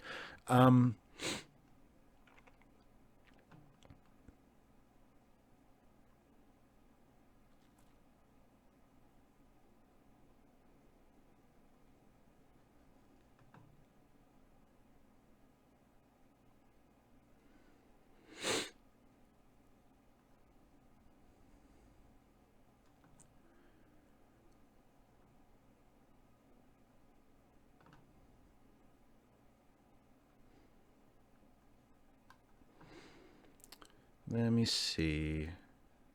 Sorry about this. I'm just sort of scrolling through the questions. Gray Aria, question, Steve, what's your opinion on New Hampshire Bill HB 163 that adds sexual reassignment to the definition of an abused child? I haven't looked into that, so I don't feel comfortable speaking on it too definitively, but I don't think equating transition-related healthcare with child abuse is a good idea. I think that's a very bad idea to start saying, sexual reassignment is analogous to an abused child. That makes me very uncomfortable. But I don't know exactly what the bill says. So just based on what you described there, my opinion is not very good about it. Jordan Joan P. Hey, Steve Shives, I got my Outrage Brigade stickers today. Did you get yours? No, but I haven't checked the mail today. It's possible that they are there and I just haven't got them yet. But that's awesome. I've been waiting for mine. I haven't got mine yet. But yes, hopefully I've got mine now or we'll get them soon. So awesome. Ninth Dallas Mower Expo. Hi, Steve. Tried to submit this earlier. Sorry, I'm new at this. No problem. Do you feel it's fair to compare the U.S. to the Roman Republic turning into an autocracy? Also, do you like Roman history generally? I'm not like a careful student of it. I don't know a whole lot about it, so I can't really say that I like it all that much because I just haven't studied it very much. But I do think there are some troubling autocratic trends in American government. I mean, I think Trump is definitely, at the very least, an aspiring autocrat. So in that sense, yes, I think it's at least a pertinent comparison. Danny Kors. Hi, Danny. Why are conservatives trying to take the absolute repressive ideologies and try to make them cool? See Charlie Kirk. Because that's how... that's how they get those ideologies into power. That's how they mainstream those ideologies. It's for political practicality, you know? If you can convince people that your repressive ideology is cool and something that they should be a part of, then it's easier to get policies based on that ideology implemented and people who hold that ideology elected to public office, and make people who hold that ideology and promote it more powerful and influential in the culture. It's, you know, that's why.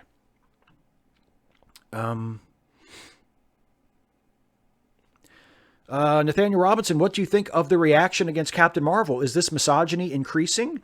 I think it's flaring up the same way it did in response to the two most recent episodes in the Star Wars trilogy. You know, I think it's the same thing. And I think the fact that Marvel is really, really making a point of saying this is a women's empowerment movie. You know, we want women to come see this movie. We want little girls to be inspired by this movie. They're centering that. And Brie Larson especially is saying this is a feminist movie. This is a women's equality movie, you know, and making that a selling point explicitly has really just pissed off a lot of people. And I think, in a sense, I think it's great. Like, I hope the movie does really well at the box office so we can say, aha, see, you don't need to hide from this. You don't need to be apologetic. You don't have to be a fence sitter. You know, you can do for women's equality the same thing that Black Panther did for Black Pride in Black Panther, and say, you know what, we can be unapologetically Black, unapologetically celebratory of Black culture and African culture, and still be a super popular, great, huge hit movie. I would like to see the same thing happen for Captain Marvel, and hopefully it will. And then all the misogynists can shut up and crawl back into their fucking holes until the next movie comes out with girls in it that pisses them off.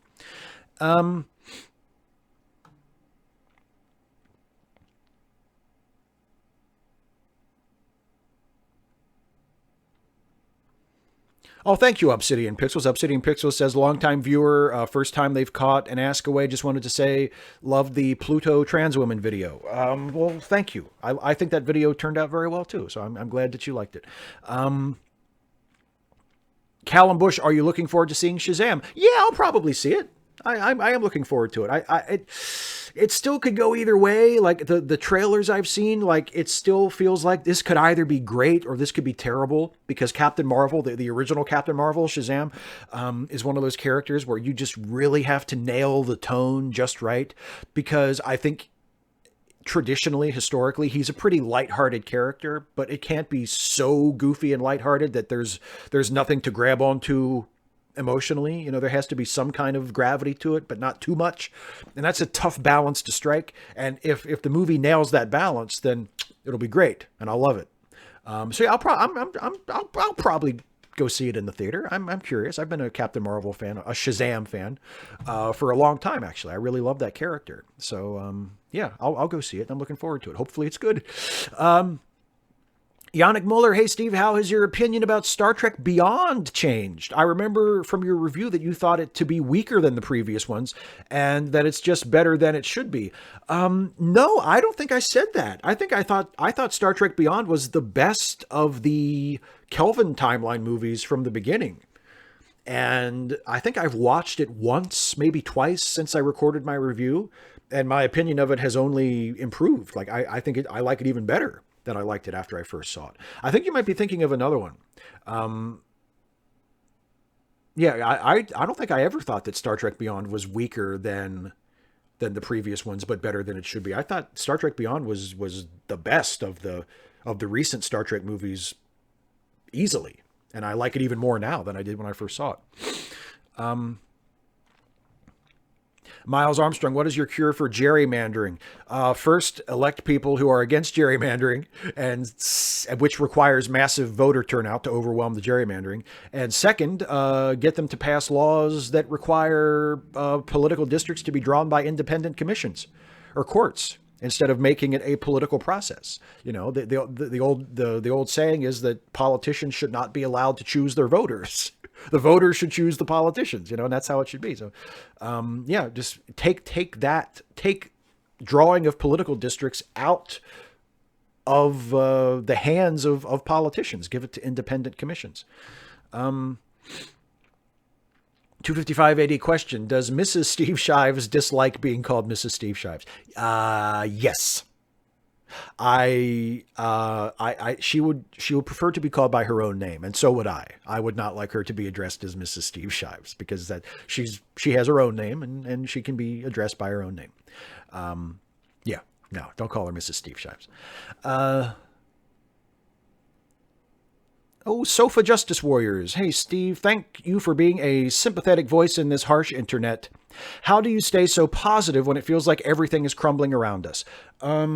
Well, it helps to have things to do and have things to care about that are not directly involved with how shitty the world is. You know, having a good relationship helps. Having a wife who I love and who I have a lot of fun with, and I'm able to spend a lot of time with really helps. Having a cat really helps. Being able to do things that are just fun and enjoyable helps, that take my mind off how shitty everything is. Having work that means a lot to me and makes me feel like I'm doing something worthwhile helps. Yeah, there's a lot of things that, you know, I think it's important to have a balance and to have lots of things that are important to you and that keep you grounded in the world, you know, and remind you why you're here and remind you of the good things about being here, even if there are things happening in the world that are just absolutely terrible and depressing. Yeah, I think that's probably it. And also, I think it just for whatever reason, my brain is just wired that way. I'm wired to naturally be more optimistic than I am pessimistic, and I just naturally seem. It's easier for me to shrug off the negative things and to grab onto the positive things and not let go. And I don't really know what I can attribute that to. I think it's just how I've always been. So I'm lucky in that way that's my natural state.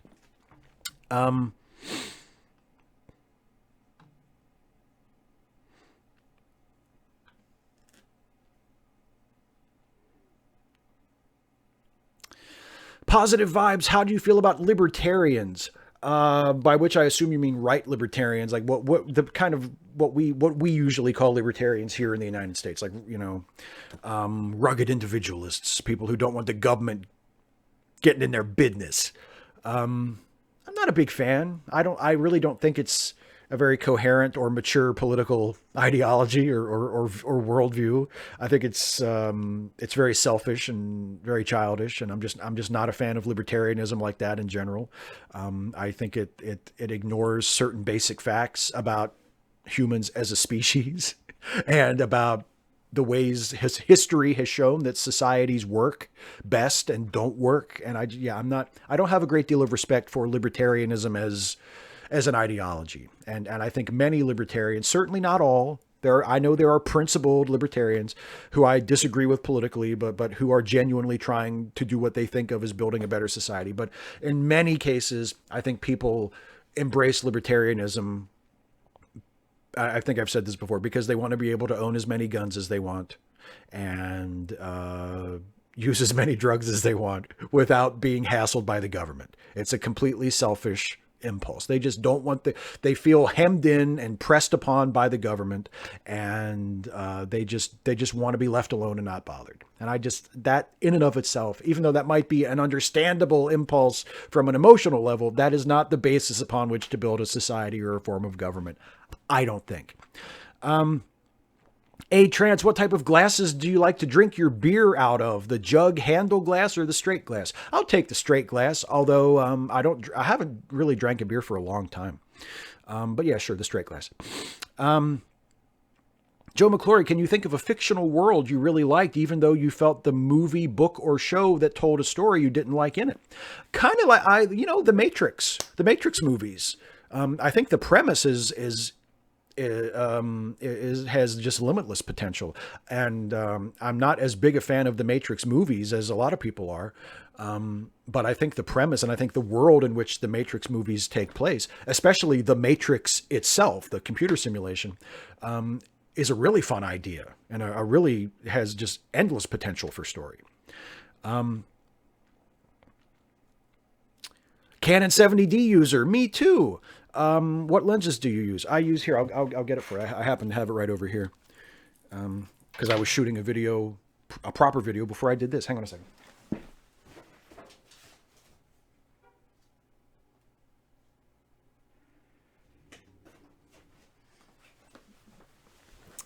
Okay. So, this is my main lens that I use for the Canon 70D, and it is an 18-135 millimeter.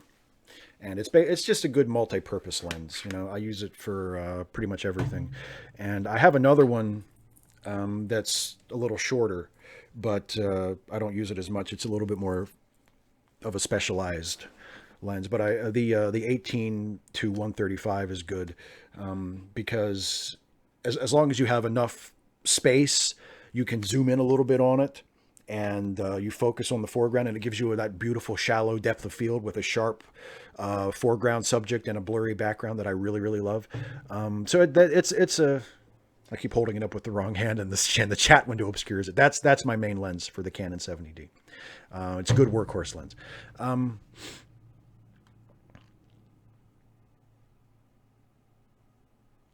And then let me see. Oh, Radical Bacon. If you were a trillionaire, would you donate money to political causes? Yeah, probably. Trance, have you ever tried cannabis? No.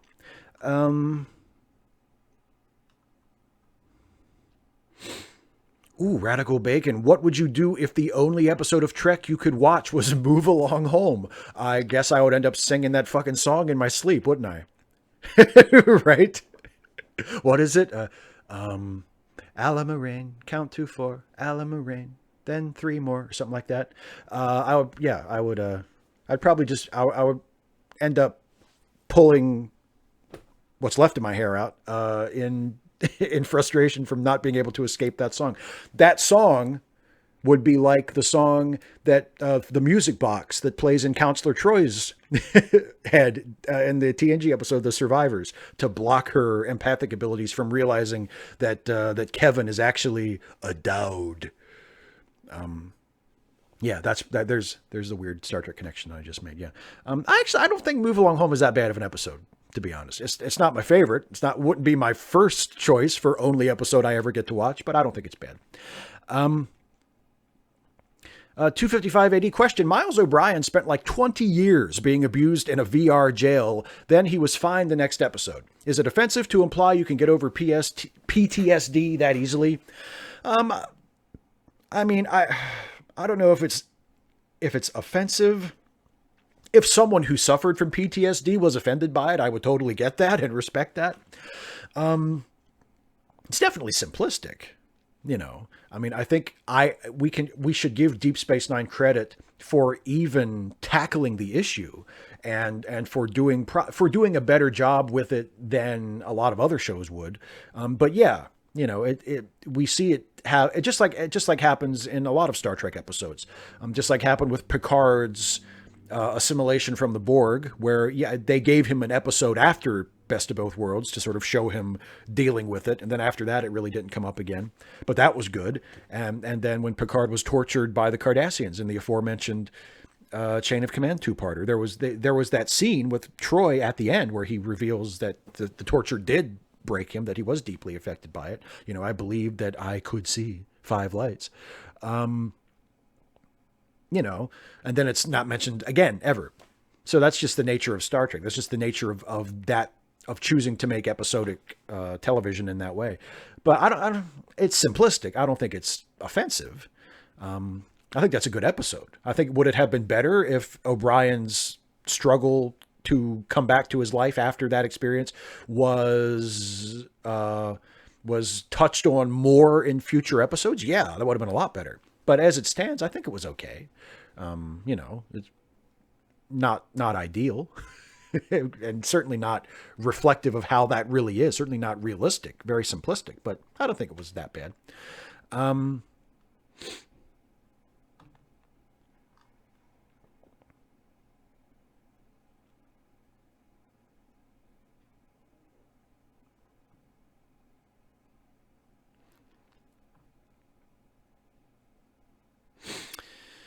Humbilly, is it okay for me to go see the movie Cold Fusion because I like Liam Neeson movies? I also like Tom Jackson, who happens to play an indigenous crime lord in Denver in the movie.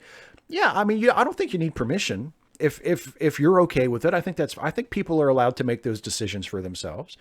If you have decided that you can still go see Liam Neeson movies, even in spite of his recent comments, I'm not going to tell you. I'm not in charge. I don't get to say, no, you can't go see the movie. Liam Neeson's, we have to cut him off now. I mean, if you're able to do that, that's fine. You don't need my permission. Zimmer Barnes, I tried to watch the Orville, but quit after the deeply botched intersex episode, which is the best episode that would change my mind about this show. Ooh, you know what? The last 2 or 3 episodes of this season have been really, really good. Last week's episode was very good, I thought, and also dealt with a sort of a social issue. And I think they handled it really well. And this week's episode, which is the first part of a two-parter, the conclusion is next week, I guess, was very strong as well, and was not really a political episode. Well, it wasn't a social issue episode, but was really, really good. So I would recommend, if you wanted to try and get back into it, or at least try to see the show put a better foot forward than that episode, I would recommend either last week's episode or this week's episode. Those are both really, really good.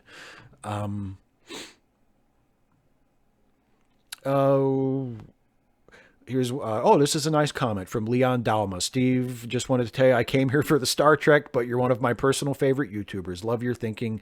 Love your philosophical approach. Well, thank you very much. That's really nice. That's really sweet of you to say. I'm glad that you think that. Thomas Davidson, what do you think of Morn from DS9? I think Morn is the best running joke in the entire show. Probably the best running joke in all of Star Trek that I've ever seen. I think Morn is hilarious. I love the fact that Morn is apparently an incredibly talkative character. Everybody talks about, that's the brilliance of Morn, is that we never see him say a word in the entire series. But everybody talks about Morn like he's a fucking chatterbox that you can't shut up. That is so funny. I love that. I love Morn. I think Morn is great.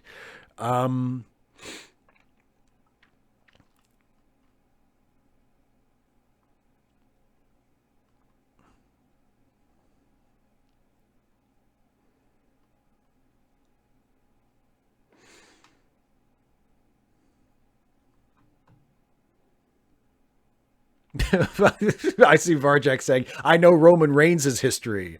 I understand he disapproves. Yeah. Good luck to Roman. Roman is going through some health troubles right now, and I hope Roman's okay. But Roman has not been well served by the way by the way the WWE has booked him and used him on TV. So no, in that sense, I definitely do not approve.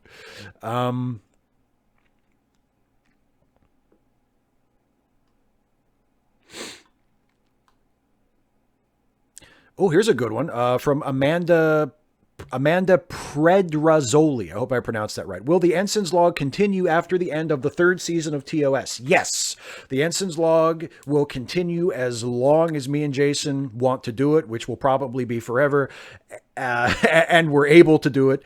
And as long as there's still Star Trek to do. Yeah, we will, at the very least, when we get to the end of the original series, we will be transferring our characters somehow to the next generation and then continuing the format on the next generation. Jason, we've talked about it a little bit. Jason has a couple of ideas as to how to get it done. We have a few years yet to figure it out. But yes, the show will definitely continue when we get to the end of TOS. No question about that. Humbilly, R. Kelly has been charged with 10 counts of aggravated sexual abuse. Is this a sign that things are getting better? I hope so. Not necessarily. You know, it's not a given that because R. Kelly has finally been charged that things in general are getting better. But I hope so. I hope it's a sign that things are getting better, that we're taking these things more seriously now. Yes, absolutely.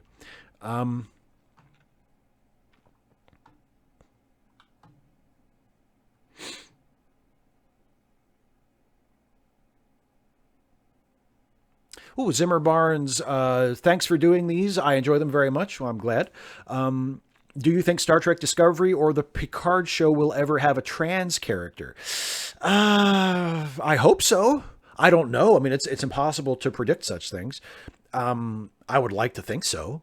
I mean, that's one of the things that Star Trek has not done yet. That's a barrier that Star Trek has not yet crossed yet. You know, they've done not yet crossed yet. There's some quality English thinking for you, or English thinking. Damn, some quality English speaking for you. Jesus Christ, what is happening? Yeah, I would love to see a trans character in Discovery or the Picard show or any Star Trek production. I think that would be fantastic. Yeah, I hope so. I don't know, but I would like to think so. I think it'll happen eventually, you know, in some form, whether it's Discovery or Picard or some other show. I think it'll happen. Yeah. Benjamin Kwan, how do you keep your beard so nice? I trim it every 2 weeks and I wash it every day. That is literally all I do to it.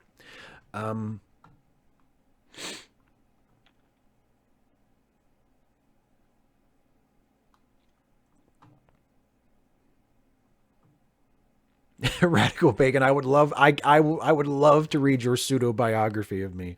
I would love it.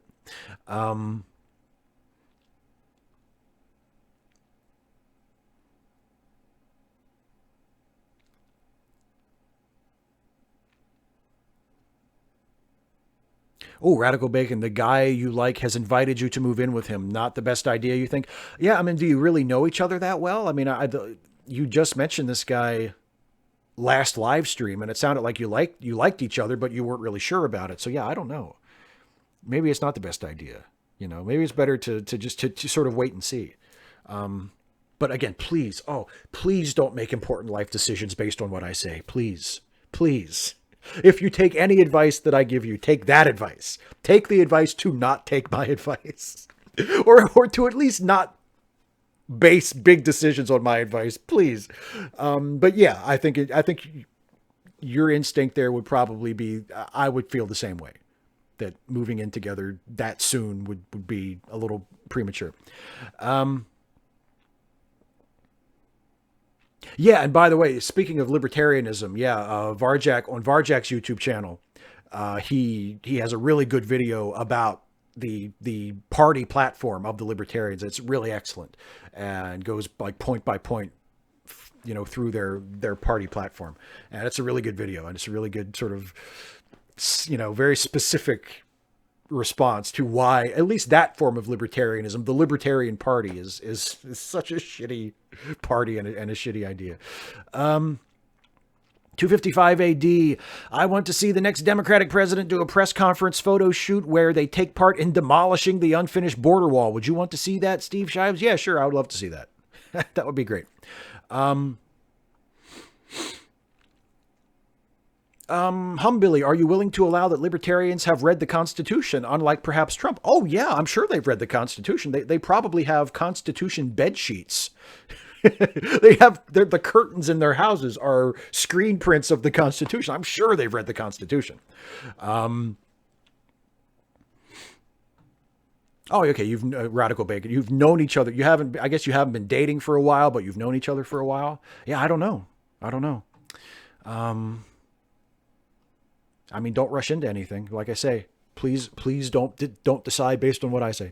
Carlisle the Cinephile, have you seen Spider-Man Into the Spider-Verse yet? No, I have not. I'm just going to wait for it to come out on streaming video, which I believe it is scheduled to do at the end of this month. And I'll watch it then. I'll probably rent it on or buy it on Amazon Video and watch it then. Um,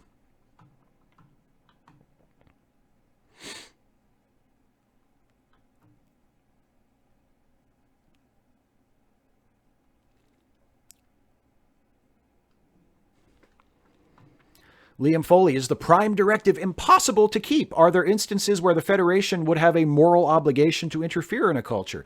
You know, the most recent episode of Discovery is an interesting examination of that, where the question is, and I think at that point it's not. It's framed as not necessarily being a violation of the Prime Directive, but it's still an instance of the Starfleet crew interjecting themselves into the affairs of a planet and taking action that radically influences the destiny of that planet. And I mean, the position that episode takes is, in that case, it was the right thing to do. So yeah, I think there may be instances where there is a moral obligation to intervene. I think such actions should be done with great care and a great deal of consideration. And I think as a rule, the Prime Directive and non-interference is still the best way to go. But may there be individual situations that just absolutely demand intervention? Yeah, sure.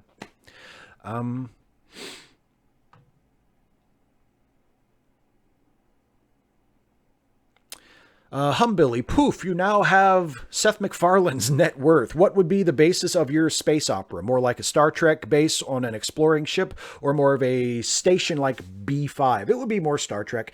I would love to do a Star Trek type show, but on a small enough ship that the crew, like, it would basically like a Star Trek style show, but the ship would be more like the size of the ship in Firefly.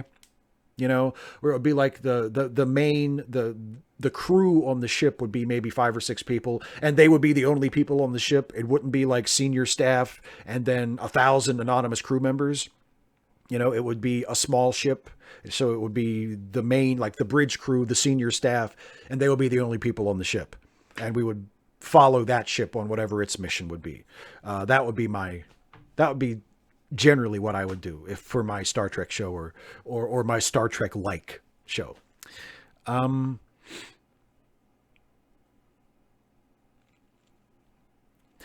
Patrick Wall, new subscriber here, loving the videos, especially the Whirlpool. Well, thank you. Do you feel that enlightened centrism is on the rise, and why? Is it all South Park Republicans or something more? I think I think it is on the rise, and I think it's South Park and people like that are modeling it, but I think in general it's this notion that position places you above it all.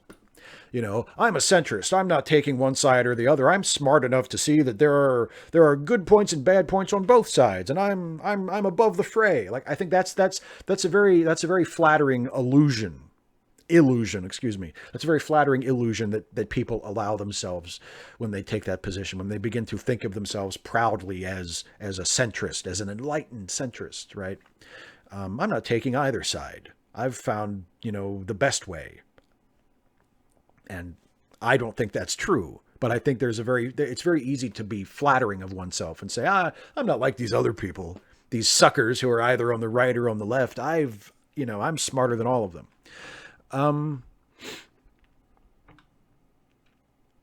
Joe McClure, is there any Star Trek episode you skip? Least fave if you watch them all. My least favorite Next Gen episode is actually we just watched it the other day, strangely enough. We watched it on Netflix. It's Tin Man. I just don't like that episode. I don't like the episode Tin Man. Everybody looks miserable in it. The acting in it is not good. I don't really like any of the Loxana Troy episodes, with the exception of Half a Life. I think Half a Life is very good, but the rest of the Loxana episodes are just borderline unwatchable to me. So yeah, a Loxana episode is usually one that I'll skip, and Tin Man. Wow, I just blanked on that.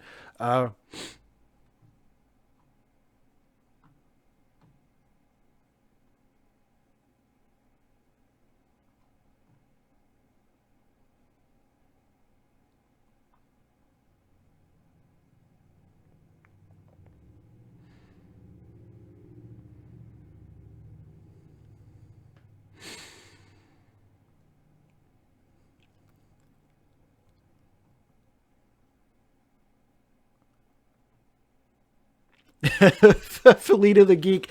After so many episodes of the Facepalm 5, on a scale of 1 to 10, how badly is your face hurting by now? That's got to be a 10. Liam Foley, would you be afraid of stepping into the transporter? Yes. Yannick Muller, how great was the last Discovery episode, The Sounds of Thunder? Saru has grown to be one of my favorite Star Trek characters. I think that was maybe the best episode Discovery has done so far. I really, really liked it. I thought it was excellent.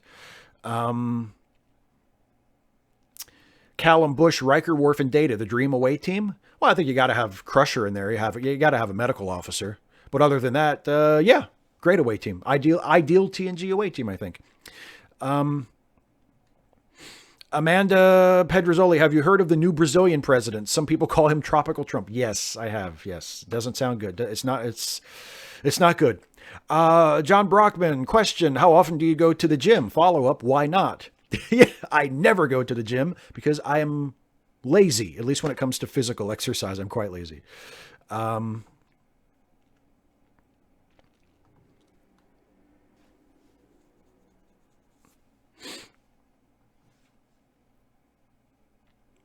Liam Foley, Data said that television didn't last beyond the 21st century, yet in Voyager Endgame, we see Janeway watching the news about Voyager's return. Do you think some form of TV exists in the Trek universe? Yeah, I think there's some kind of media. I mean, obviously not television, but there obviously is some kind of media. There's some kind of news service and some kind of entertainment service that people can watch. I'm quite sure, yeah. Anachromedi, what did you think about this week's episode of the Orville? I think I mentioned it already. I thought it was great. I really liked it. I thought it was one of the Orville's best episodes yet. Some random geek, will you mention the Patreon hangout? Yes, I will. This weekend, this Sunday, is my monthly Patreon hangout with Patreon patrons, and anybody can watch. But if you are a Patreon patron, you can join me in the hangout live on the air. Some random geek will surely be there, as well as a bunch of other people. And yeah, it's this Sunday starting at noon Eastern, as usual. So please join us for the Patreon hangout on Sunday.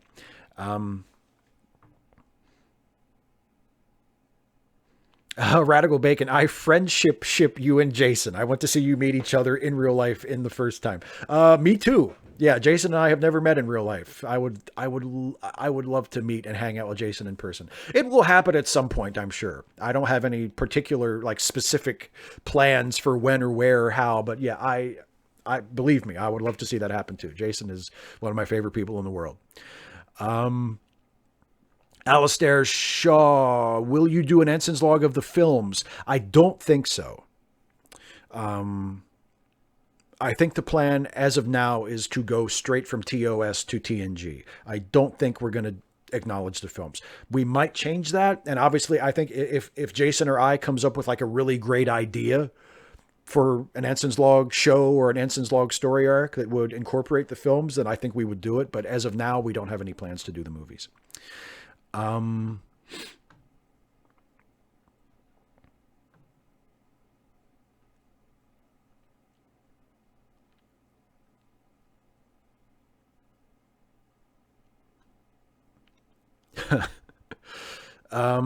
Humbilly, Robert Kraft has been charged allegedly on 2 counts of soliciting prostitution. How hard will the ribbing be by the other billionaires at the Billionaire Club? Though they will only be ribbing him because he got arrested for it. That'll be the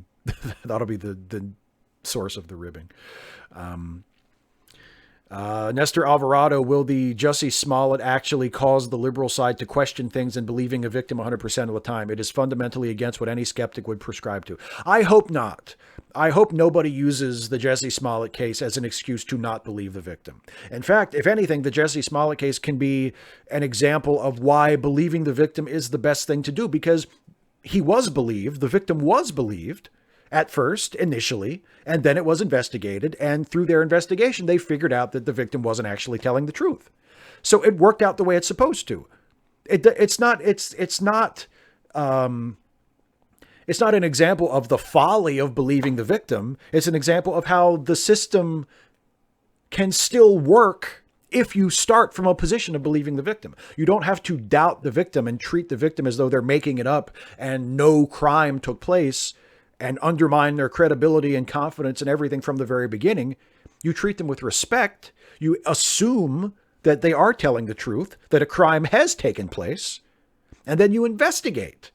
And if through your investigation you find out that there was no crime, then you respond accordingly. I think that's what has happened in this case. So, yeah, I hope that it's not an example of why you shouldn't believe the victim. I think it should be an example of why believing the victim is not a threat to the truth or due process or any of this other horseshit that these alarmist rape apologists say it is.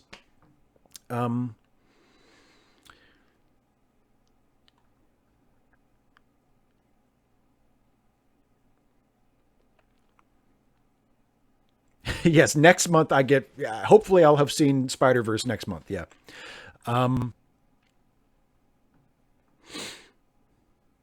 NS Mike 87. Did you happen to notice the egregiously obvious set redress of the transporter room in the latest Disco episode? Yeah, was that the room in the Baul complex? Yeah, it looked a little familiar, didn't it?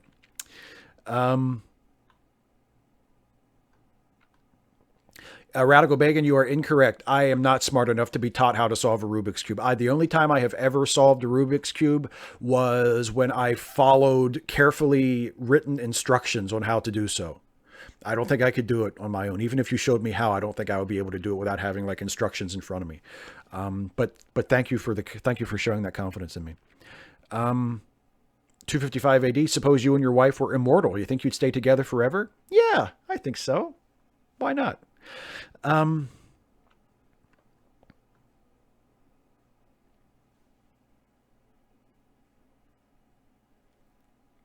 Rognik, a small ship, but then who would we kill every week to ratchet up the tension? I would kill the captain and then I would bring him back the next week like nothing happened.